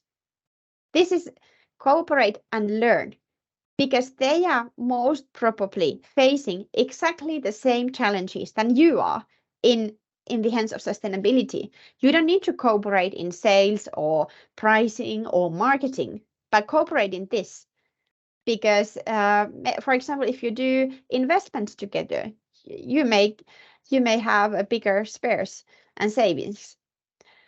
And about the investments, look for longer future and durability. Make the plans so that they will last for decades.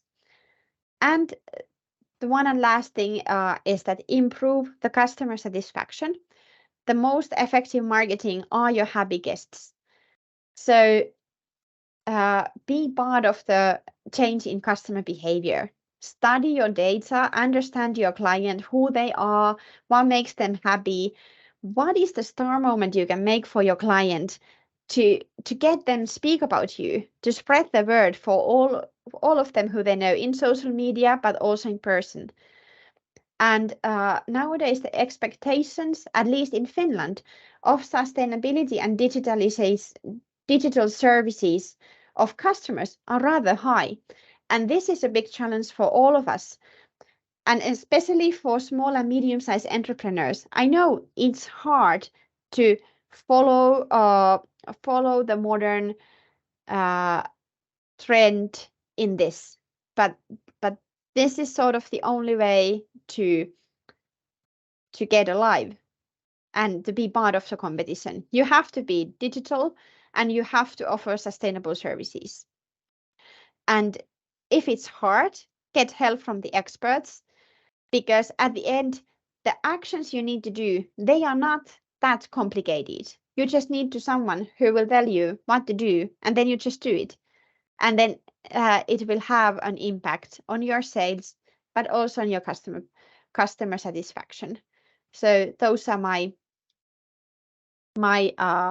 ideas or my thoughts of the ecological sustainability. So what are then our future steps?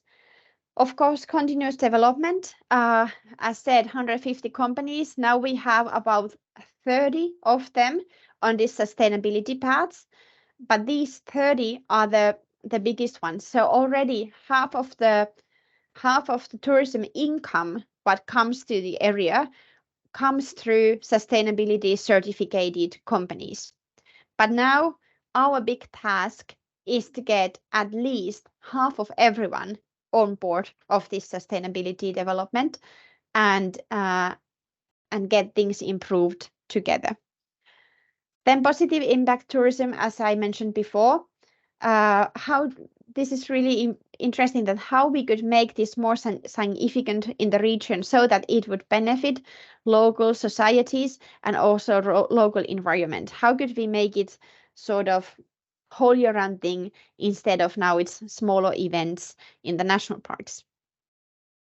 And if you want to read more about our sustainability program and all what we do in the destination in this topic, there is a link, and from there you can find the whole plan, but then also some highlights and also some companies who are dedicated to this. So this was my presentation. Thank you. And if you have any comments or you want to ask something, I'm really happy to discuss more. Thank you very much, Tessa. It was very, very interesting to know more about Finland and your project. I think we have here a question. If Juan wants to talk. Hi, Tessa. Thanks for the presentation. Just a little question about the Sustainable Travel Finland certificate. I mean, is I have understand you properly, do you have the certification as destination for the destination? Yes.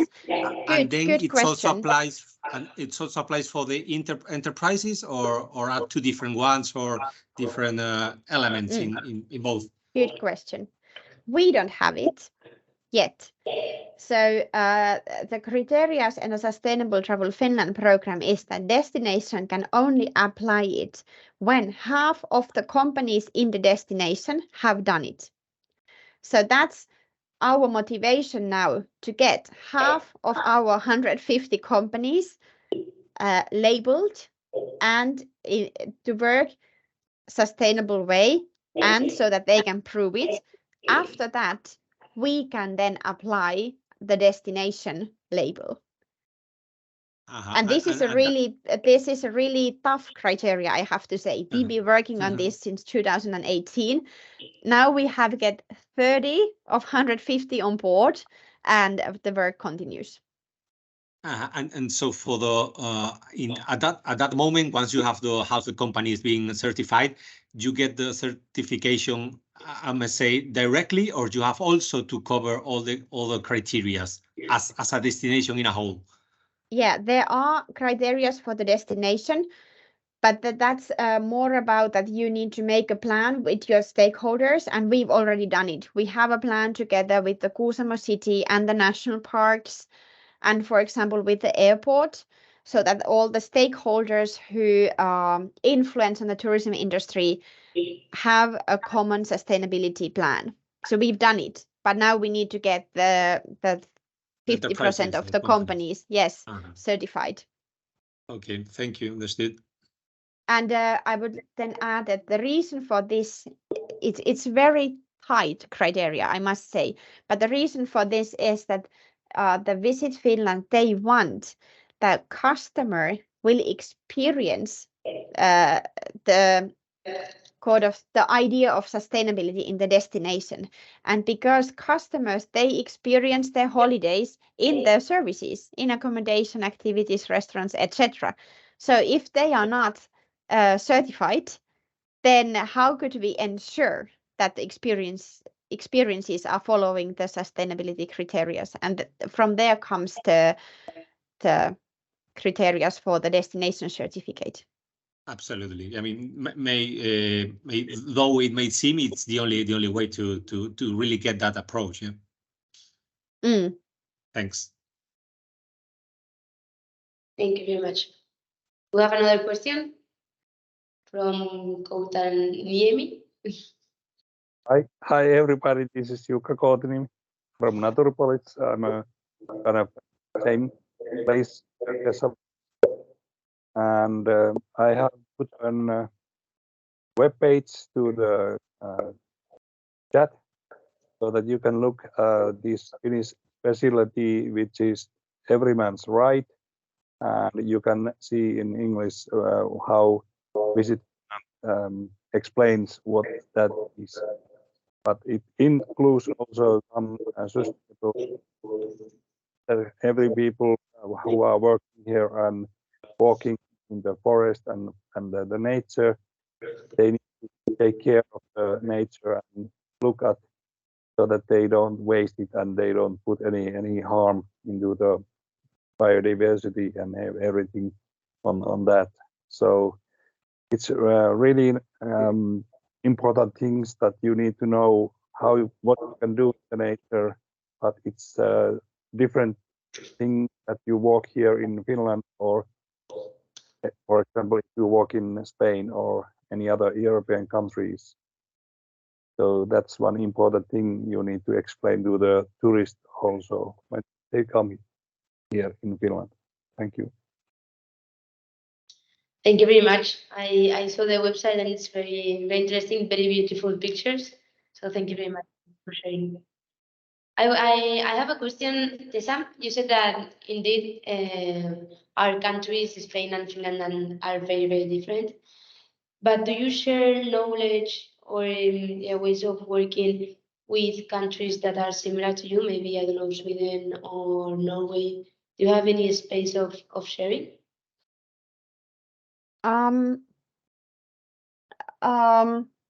We haven't done it yet a lot. Well, how would I say? We, as a DMO or destination, haven't done it a lot yet, but we know that Visit Finland, for example, has been benchmark regarding sustainability, also what Sweden and Norway has done, and also Slovenia, who has actually done a lot of sustainability work in Europe in tourism sector. And they have then forwarded the knowledge to us, to destinations. But now with this summer topic, we know that our Scandinavian friends, they are much better in the summer competition than we are. And now we are benchmarking what Swedish Lapland and Northern Norway, what are they doing in summer to be so much better than we are, to learn about from them how we could improve our summer business. So and in this we are having a common webinar this June actually.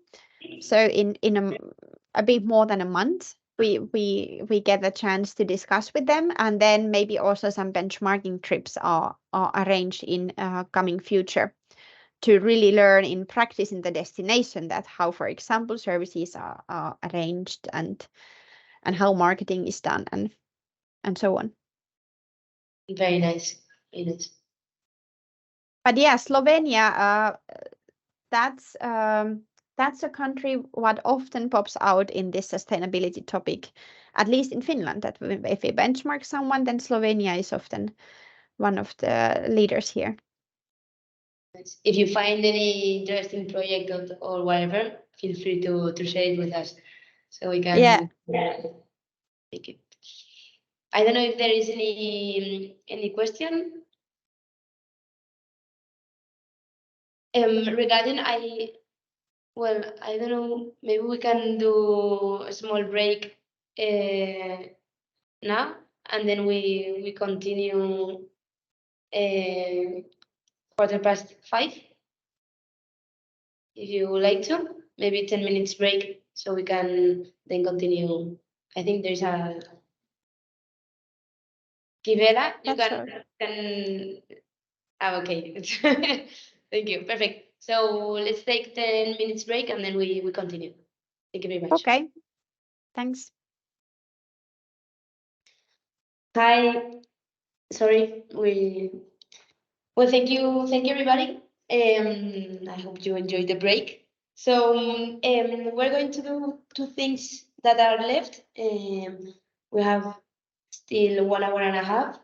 So first of all, as I told you, I had here some certifications that since Tessa was talking about some certifications there in Finland, I thought it was interesting also to talk about some other certifications that are very popular in tourism regarding sustainability, and maybe if you sorry, yeah, well, Tessa was talking about why is it important to get certificate. As she told, in the end, there are a lot of clients that are demanding this certification as part of their as part of their travel, and also these certifications are very good to legitimate the sustainability strategy of an organization. And it also encourage the company to continue their roadmap towards a more sustainable business model. If you have a certificate, you have a stamp in your door, you're going to be more accountable, and you're going to have a to-do list for next year to improve different aspects of your company. No? So there are, as you know, there are a lot of certifications, not only in tourism, but in many different areas. One of the most popular that is transversal to all the sustainability, that I didn't put it here because it's not only for tourism, but it's B Corp. And I think you know B Corp that is trying to create a different different kind of enterprises that they have a purpose, and their purpose is to create a better world, no? And they have their own assessment. They have their assessment, their monitoring framework to validate that the enterprises are B.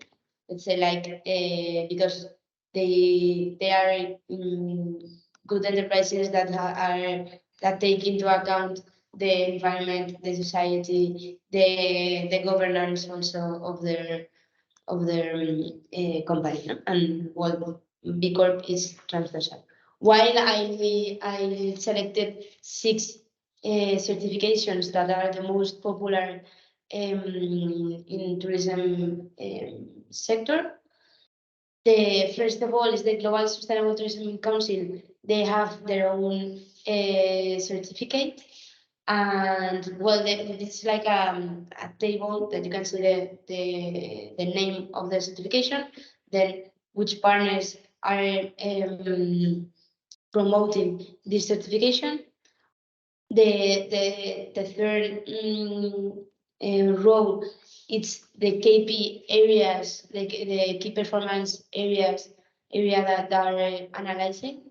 They are and certifications that are more centered in, for example, by biodiversity, others more centered in community indicators. It depends on the certification, no?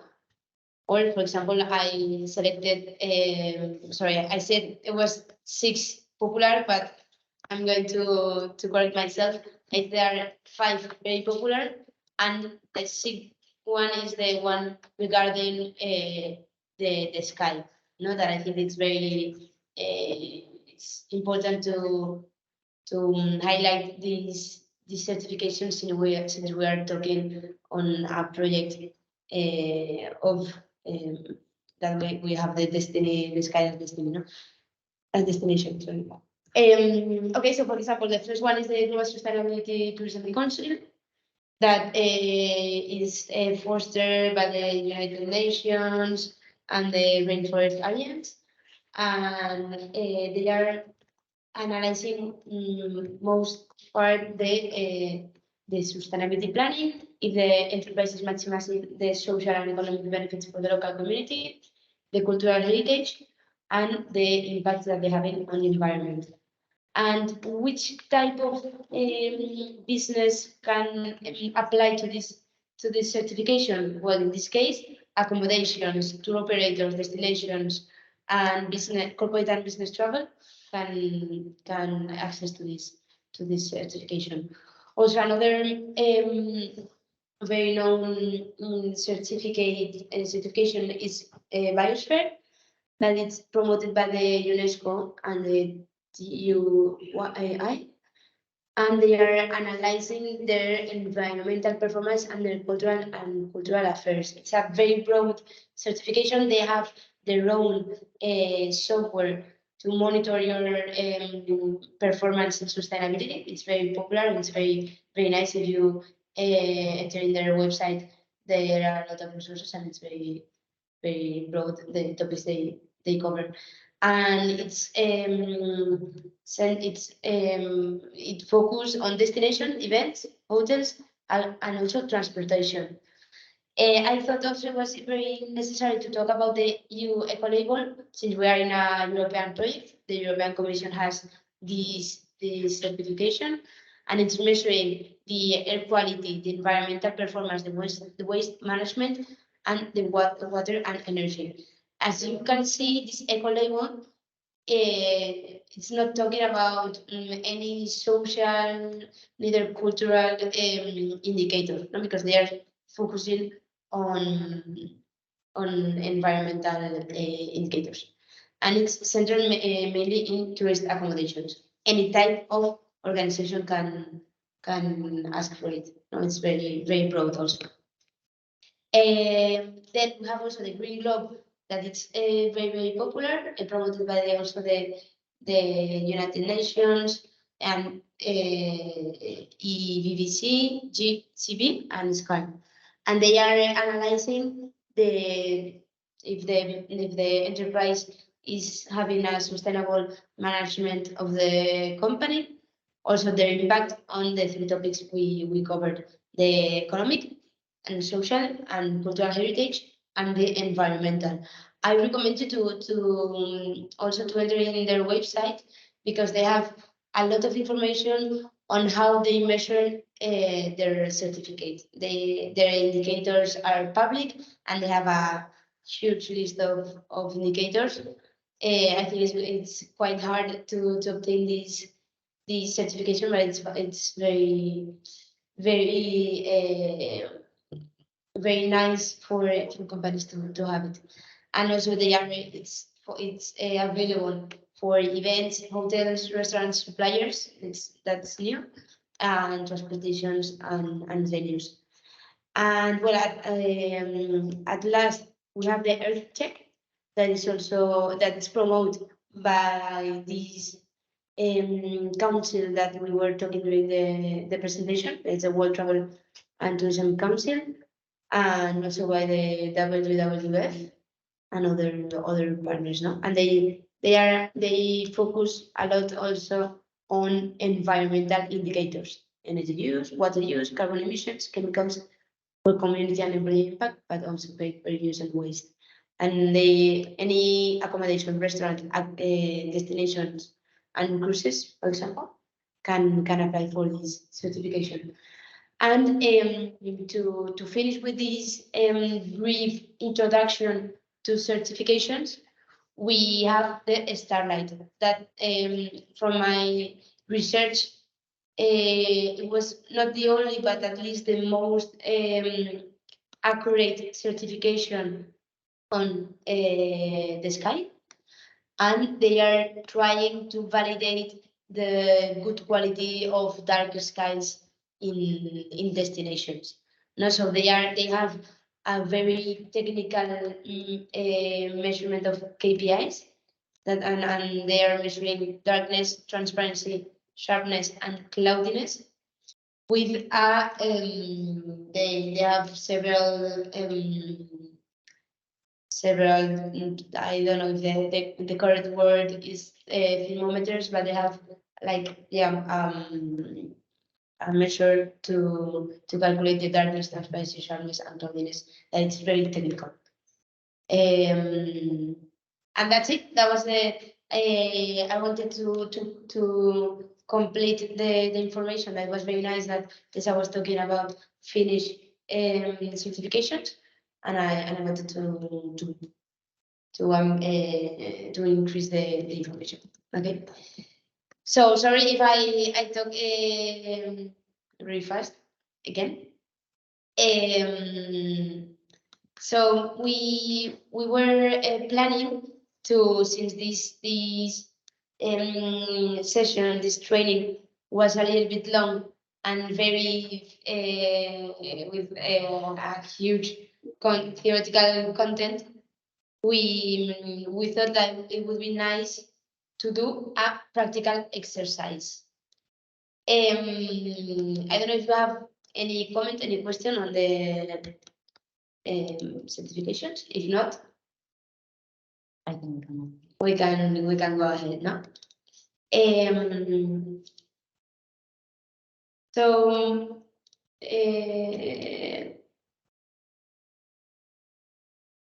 as you I want to remember.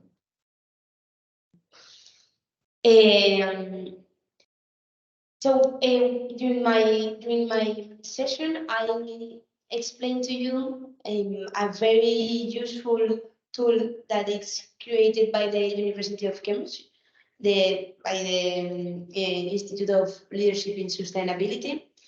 And personally, I've worked with it, and I think it's a very nice workshop to do with different companies and different products. So we're proposing to analyze your services, your companies with this workshop.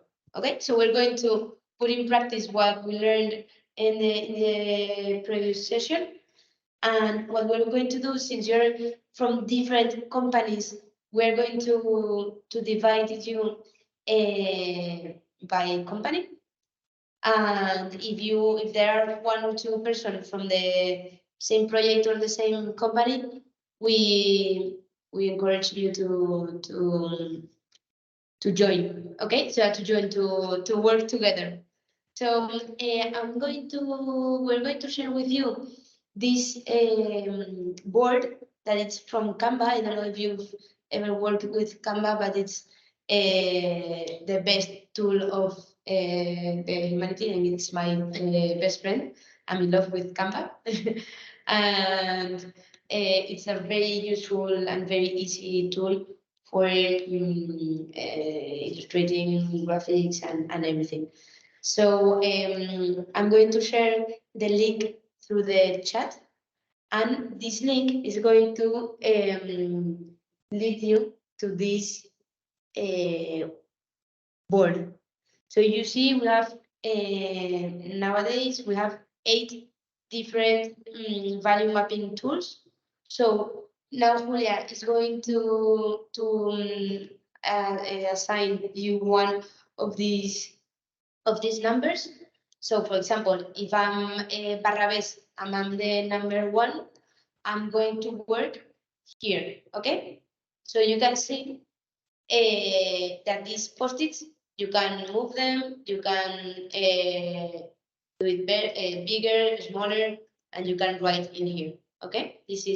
Those are the post-its to complete the value mapping tool, okay? So the idea, I don't know, I might explain. Yes, for example, you can create as many post-its as you want. Yes, you can copy and paste. You can, for example, if you click in this icon, it's duplicate, so you can duplicate the post-its. Yes. Okay, so you can move it. No worries, because this drawing, it's locked, so it's going to be easy for you to work here. If you prefer to, well, I think it's the easiest thing is to work with the post-its. Yes. Okay. So as I now, Julia, before Julia tells you which number is your company, I'm going to recap and to refresh this tool. As I told you, here you have the like the I don't know how to say, the guide, no? The guide to complete this workshop. So as you see, the first thing you have to do is to decide the unit of analysis. It can be your whole company, it can be one product you have, one project, one service, whatever you want. I recommend you to have to grab something that is that has things to analyze. No? Don't pick a very easy and small project, because it's going to be harder to analyze. So first thing, you have to choose, I don't know, my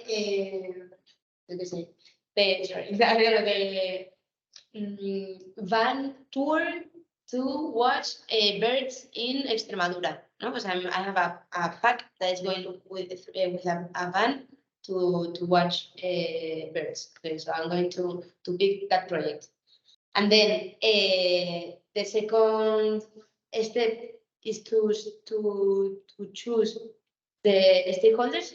But good news are that you don't need to do this step, because we simplified the workshop, and we're going just to analyze 4 stakeholders: the environment, the society, the network actors, and the customers.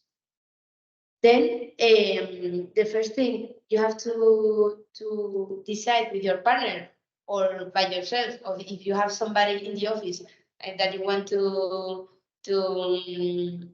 take and to collaborate with him to create to do this workshop, it will be nice. But the first thing you have to define is the purpose of the unit of analysis, no, of this product you've chose. So why did this product started? What is the purpose of the activity you're doing? This is the first thing. The general thing is the first thing, and then, as I told you during the presentation, we start analyzing what value are we capturing for the customers, for our network, for the society, for the environment. Then, what value are we destroying for the, no, we're having externalities for the environment, for the society, for our employees and the customers.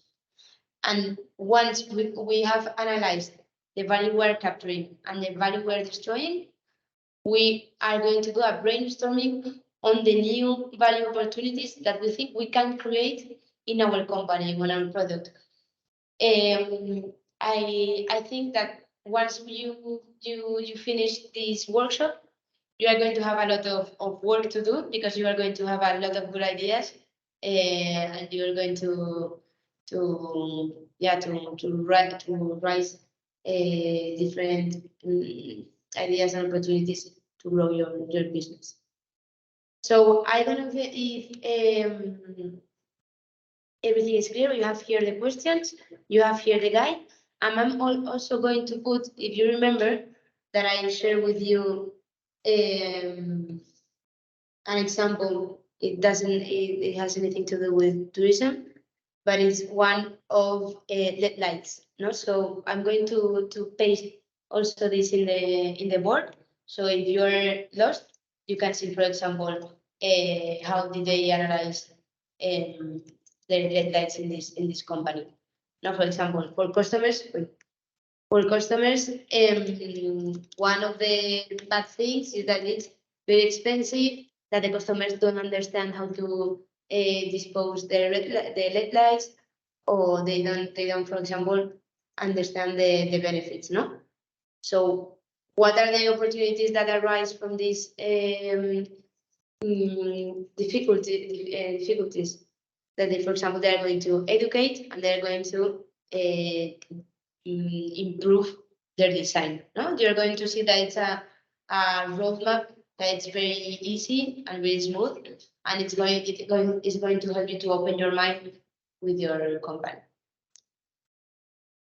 Okay, do you have any doubt, any suggestion? So now you're going to work by yourself. If you are just one person in your company, or if you are 2 or 3, you can join to work together. I think it's a quite not long, but maybe we can at least have 25, have an hour to work on this, and then we will have some time to put together what we've been learning and which new opportunities are we going to work on. Yes, thank you so much, Marta. So even if I'm gonna put information on the chat, just to let you know, myself, I have to go to the first one, the number 1, and Marta as well, because we are gonna work on Barrabés, one project on Barrabés. Then Cristina Favo with Ushue, you have to go to the number 2. Jesus just wrote that he's leaving because he has another issue. So we go to Maria. Sorry. Okay, I'm gonna finish it. Maria Lozada has to go to the number 4. Yuka has to go with Mati from Naturpolis to number 5. And Joanna Cristina from Sibiu to number 6. I'm gonna write it on the chat. So did you share the? No, I'm not doing it. Maybe you need to create an account in Canva, but it's quite easy. So you're not going to. And no worries, because if you have any doubt, the questions we are here, we are gonna be here until the end. So no worries. Do we have to do it? No.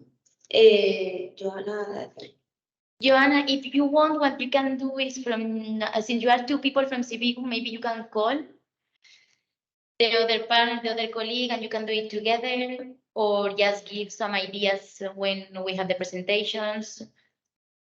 Up to you, what you consider. Maybe also you can do it with a paper, with a piece of paper, and then you can share it with us. Maybe out loud what you work on it. Okay, so Julia sent the table with the numbers you're matched with, and I sent also the board where you are going to find the value mapping tools to work on them. So if you have any doubt or any suggestion, we're here to help you. Yes, please. So see you in 30 minutes. Try to be open-minded, try to be creative, and make the most of this opportunity. See you in a while. Hello, Cristina. Hi. Hello. We are ready. I'm sure there is room for improvement of what we have done. If we would have had more time to develop it or think about it, but it has been an interesting activity. Nice. Well, no worries. You can keep the template and you can work on it in the future. I'm sure Okay. you came develop it further. I'm sure you came up with good ideas. So that was the point. We'll see. Okay. So stop. Yeah, so I don't know if you want to. We want to spend a little bit of time sharing what you saw. What did you analyze? I don't think the point is to read every post-it, but to maybe highlight the most interesting you came up with, and also like explain us what was your maybe your way of working and what challenges did you find. I don't know if you maybe Cristina, do you want to start? Come on, go ahead. Can you put yourself in the screen? Of course. Yes, I can do it. vale. I will tell you with the one I had more difficulties. Maybe. Okay. Okay. So if you can explain us which product did you choose or activity and the purpose? Important. Well, if you remember from the other day, we have like 3 activities, and we wanted to start with the most important one for us, which is hosting, which is the fact that we have infrastructure for telescopes from all over the world to install in our premises and to look at the sky, the night sky from our place, okay? So the most difficult part for us to find out, I was doing the job together with Usue, my colleague, and we had more difficulties to find, probably you can help us there because I'm sure you can think of many more that we could think of. Maybe we are too, too naive from our point of view, is the value destroyed or missed. Okay. In every stakeholder. Well, we were thinking about the society, but more than from the value missed, for maybe what we think the people from the town hall and surroundings may think of our own idea. I don't know if that was the purpose of this missing value.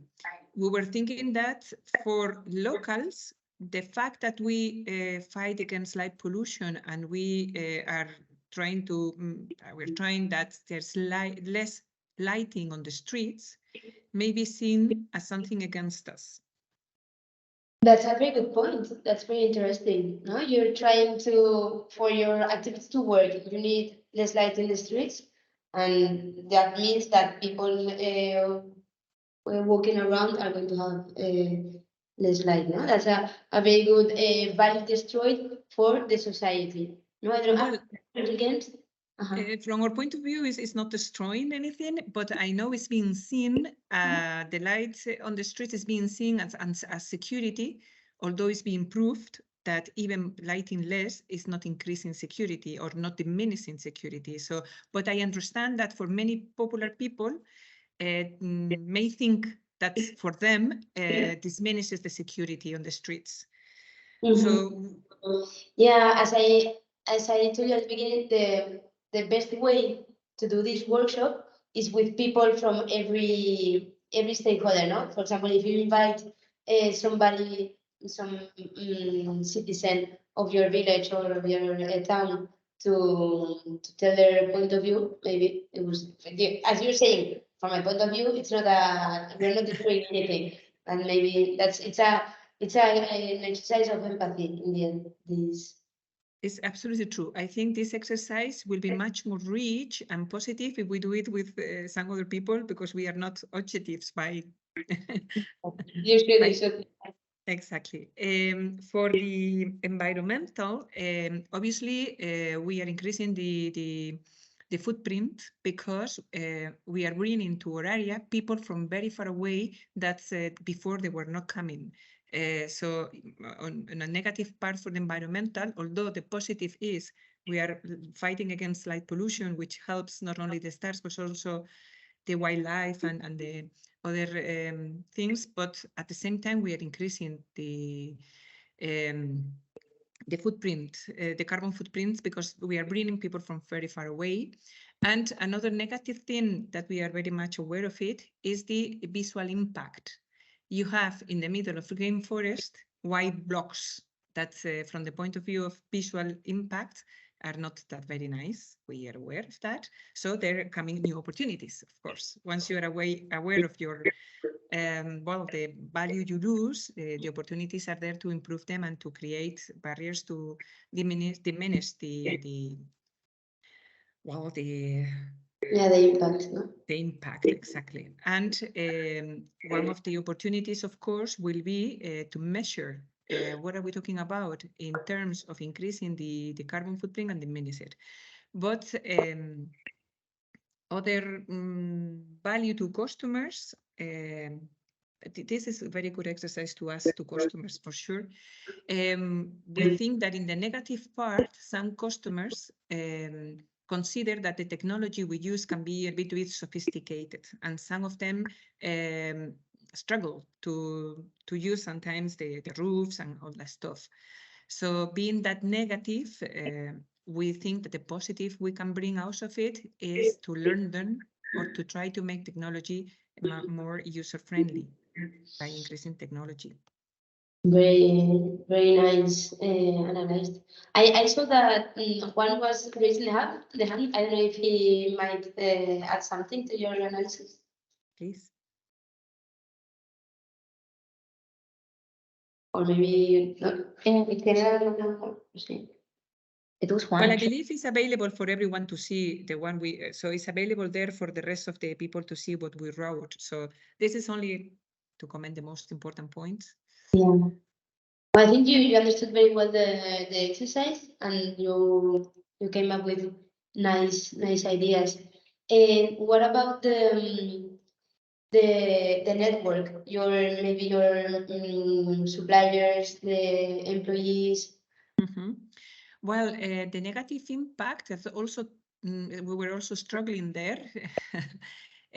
We believe that's also for some of our, we collaborate a lot with local bars, local restaurants, and some suppliers, but language is a big barrier still today in the area where we live. And probably they struggle with the fact that we've not forced them, but that we put on the table that English is need to be spoken. But we could not think of many more negative things that we missing opportunities.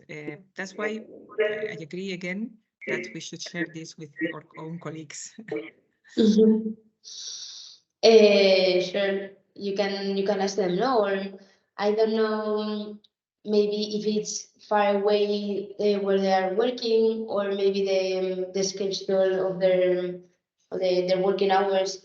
If they, for example, I don't know if you're watching the stars at night, maybe they have to do shifts that are at night, and it's difficult for them to That's true. That's a very good point.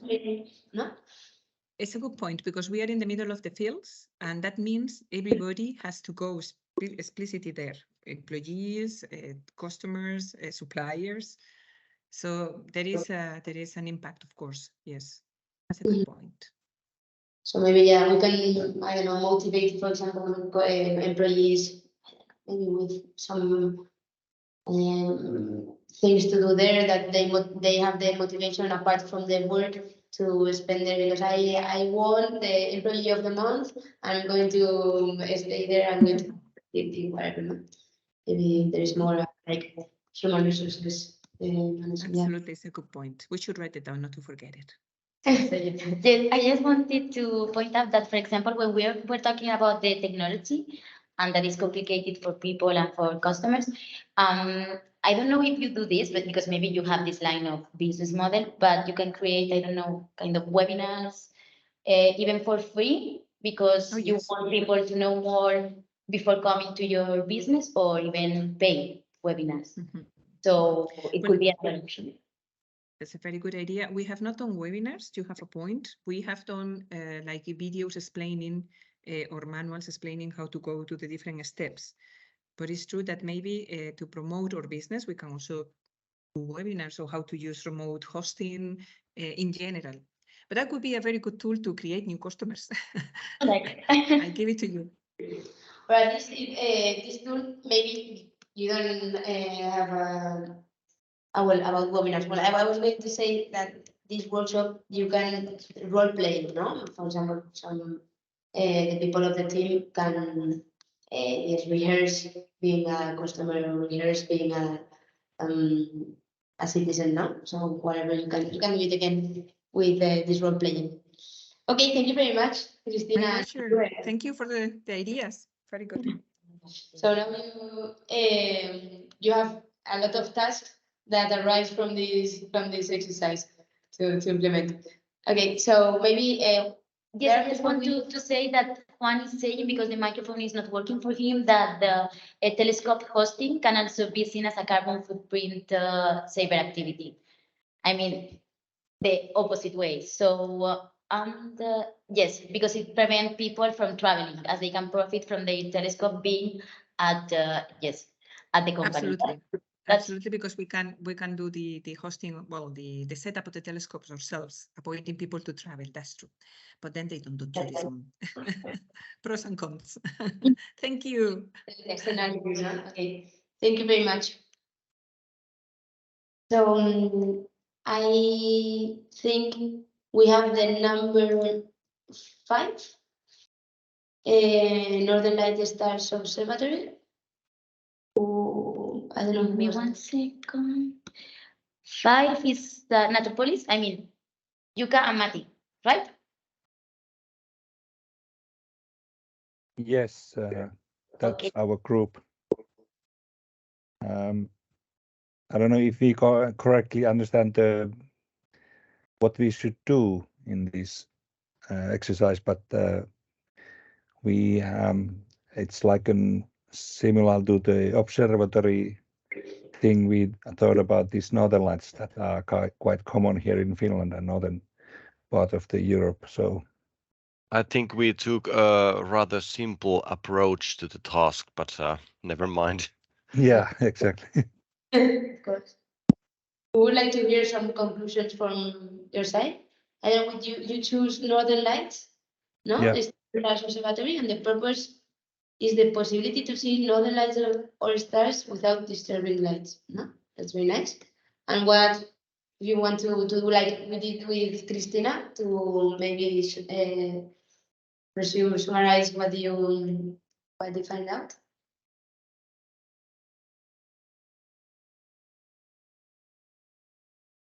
Sorry, I have to look at the Canva pictures. They are so small text in the. See, it's very small. Yeah. Sorry. Yeah, I can use my own zoom into that. So for example, the social view, we took about the cultural aspect on the bottom left there. People used to have those holy places where they can get together and see these wonders of the nature, which they didn't maybe few hundred or 1,000 years ago. They didn't understand what that was. And now nowadays people, maybe we know technically what they are, but we don't know the cultural thing. We have lost the cultural touch of that phenomena, so we need to get that back into our minds and thoughts. And for the nature perspective, we didn't, or if people are looking at the northern lights in the nature, they don't use that, or they don't wear and tear from the viewing, as Matti said, while we were doing this. You didn't find any value destroyed for the environment? Don't you have any environmental impact while developing this activity? It was quite hard for us to find any destroyed values, but maybe if people travel far, for example, in the observatory.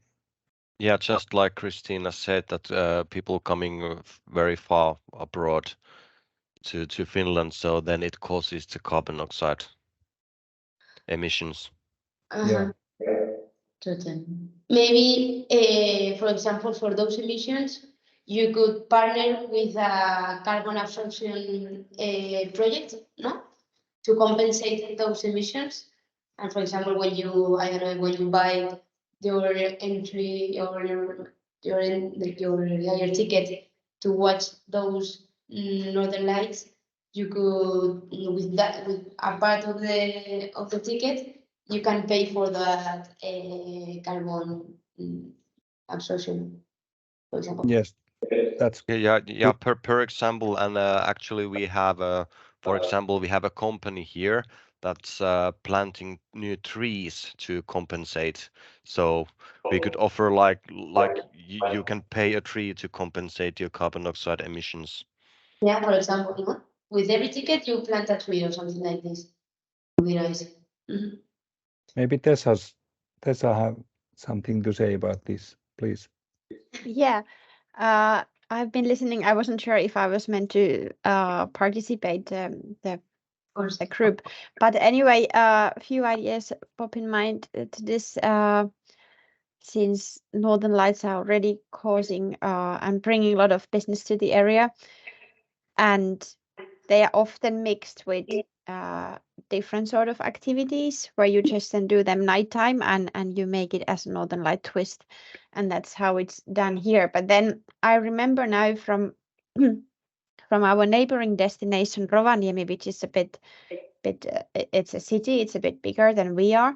They have had actually problems now with the Northern Lights and tourists, because in social media and in OTAs, like TripAdvisor and so on, private clients have, or private travelers, they have sent their recommendations of the observation points which are good to see the Northern Lights just freely on social media, and those points are not planned by the city or by the local DMO.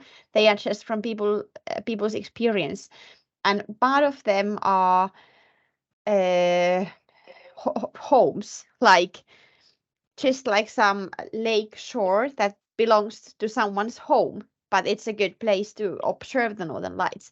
And once they've put it the coordinates in the social media and OTAs, people keep on going there, blocking trees and blocking, for example, then snow cleaning machines that they cannot work, and this kind of problems they have had. So this idea of making like official points to observe Northern Lights, and then we maybe go back a bit to the city planning or town planning, and this, that it's signed, it's marked in the map, and you can really tell people that here you should go to be able to see. If you want to do it on your own and you don't want to participate in an activity. I think that would be wise also here, because otherwise I do see that the development would go in that way, that then some locals just or some travelers just point out good places. Maybe they get the tips from locals, but then those places are actually private. And then when the message spreads in online, it becomes a problem, because in Rovaniemi it really has been a problem this winter that people can't get, for example, to the work if they work in a night shift, because the Northern Light viewers have blocked the trees, the street with the rental cars and this kind of things. So that's why maybe official or observation places would be a good idea, really. Yeah, thank you, Tessa. This is a real problem.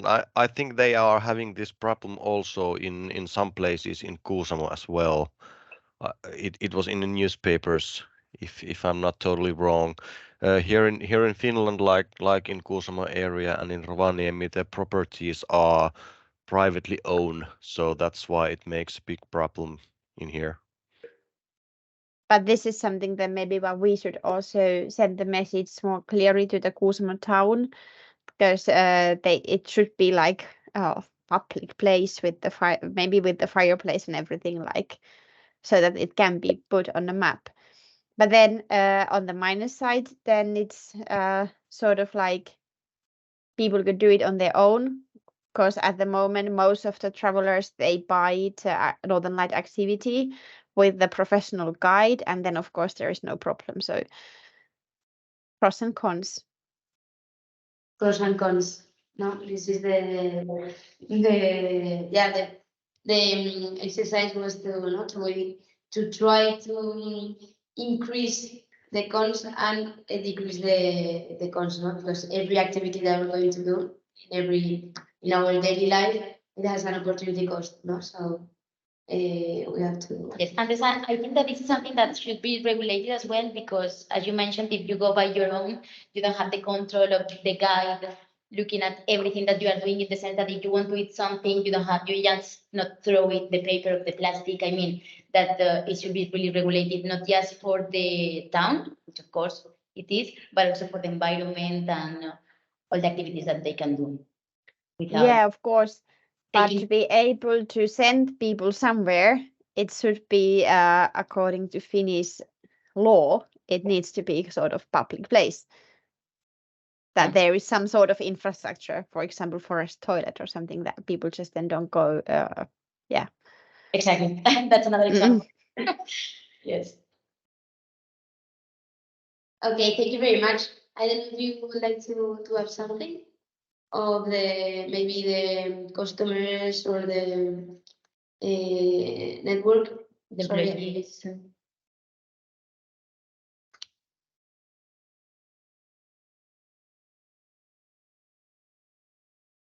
Maybe that's enough for our group. I don't think so. No problem. Thank you very much for Thank- for them joining the exercise.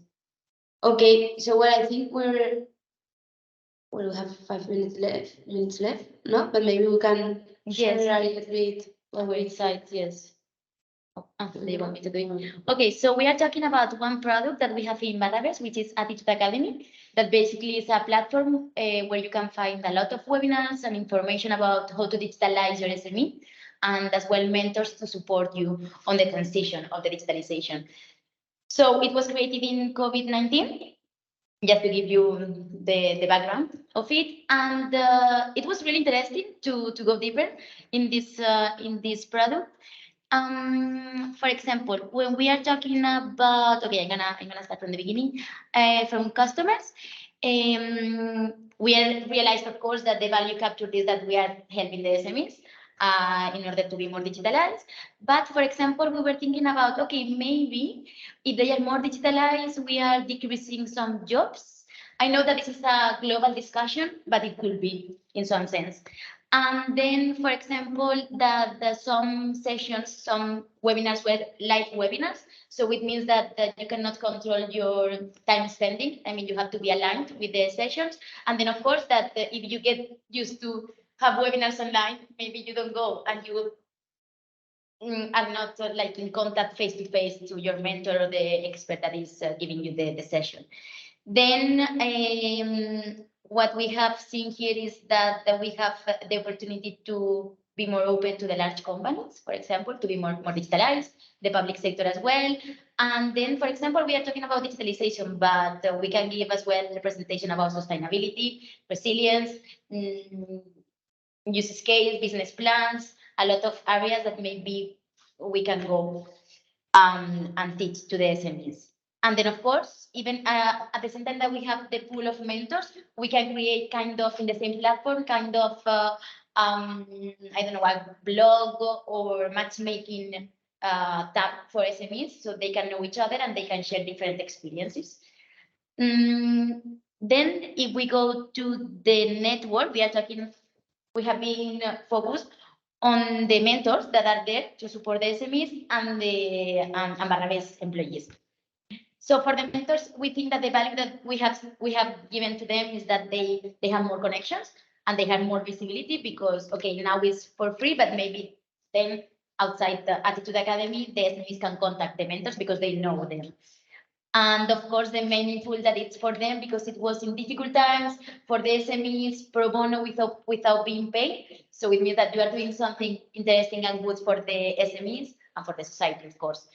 And then for the employees, that's curious because I didn't know it, but Attitude Academy was created in a weekend, the idea and the process. So I think that it means, that it makes you feel like better with yourself and with the ecosystem, and of course with the SMEs.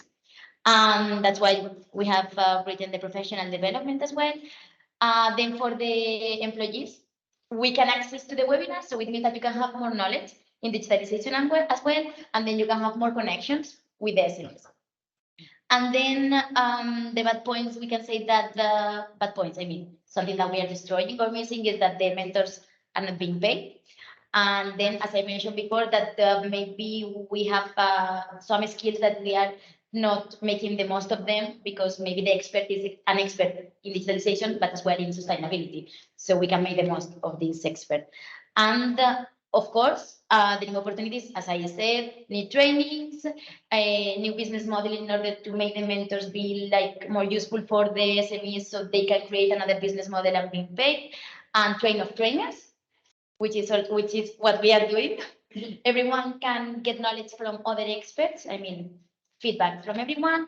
And then, as I mentioned as well, maybe having a tab section with matchmaking or networking of mentors. I'm gonna be really quick.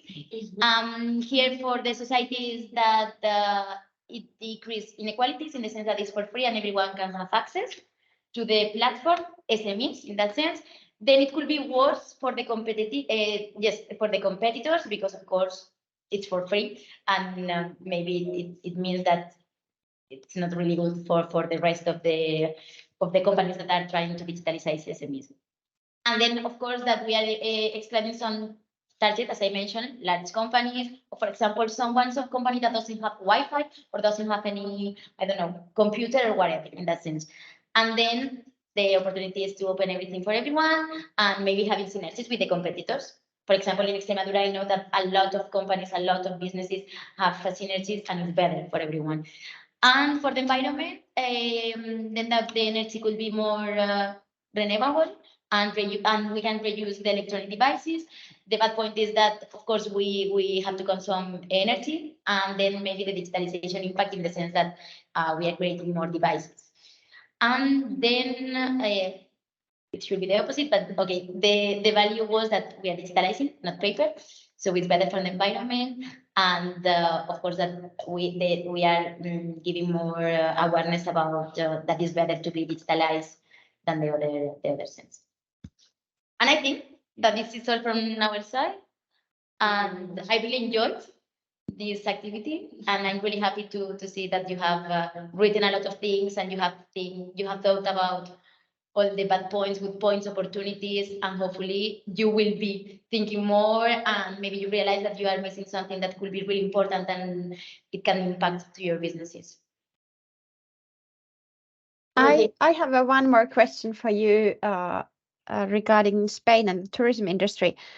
Are you facing lack of staff now after COVID? Well, Yes, okay. You better. Because in Finland as well, and now there has been like talk about the possibilities of AI that could add like ChatGPT and using of AI and sort of next step of digitalization that could that help in this topic of lack of staff in near future. For example, instead of you answering the email, you would put the ChatGPT answering the email, and then you just check that he has answered correctly.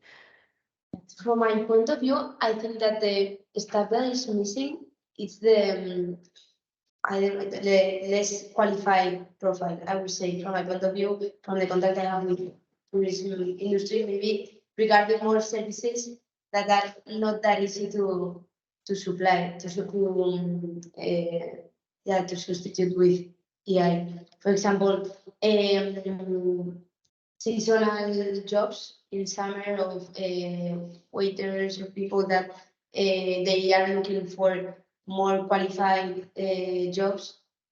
I don't know if I'm explaining myself, no? That maybe the lack of, from my point of view, the contact, for example, that I had with the north of Spain, small villages that are very touristic, but they have problems hiring waiters or service people for the very season, that they are not easily replaced by AI.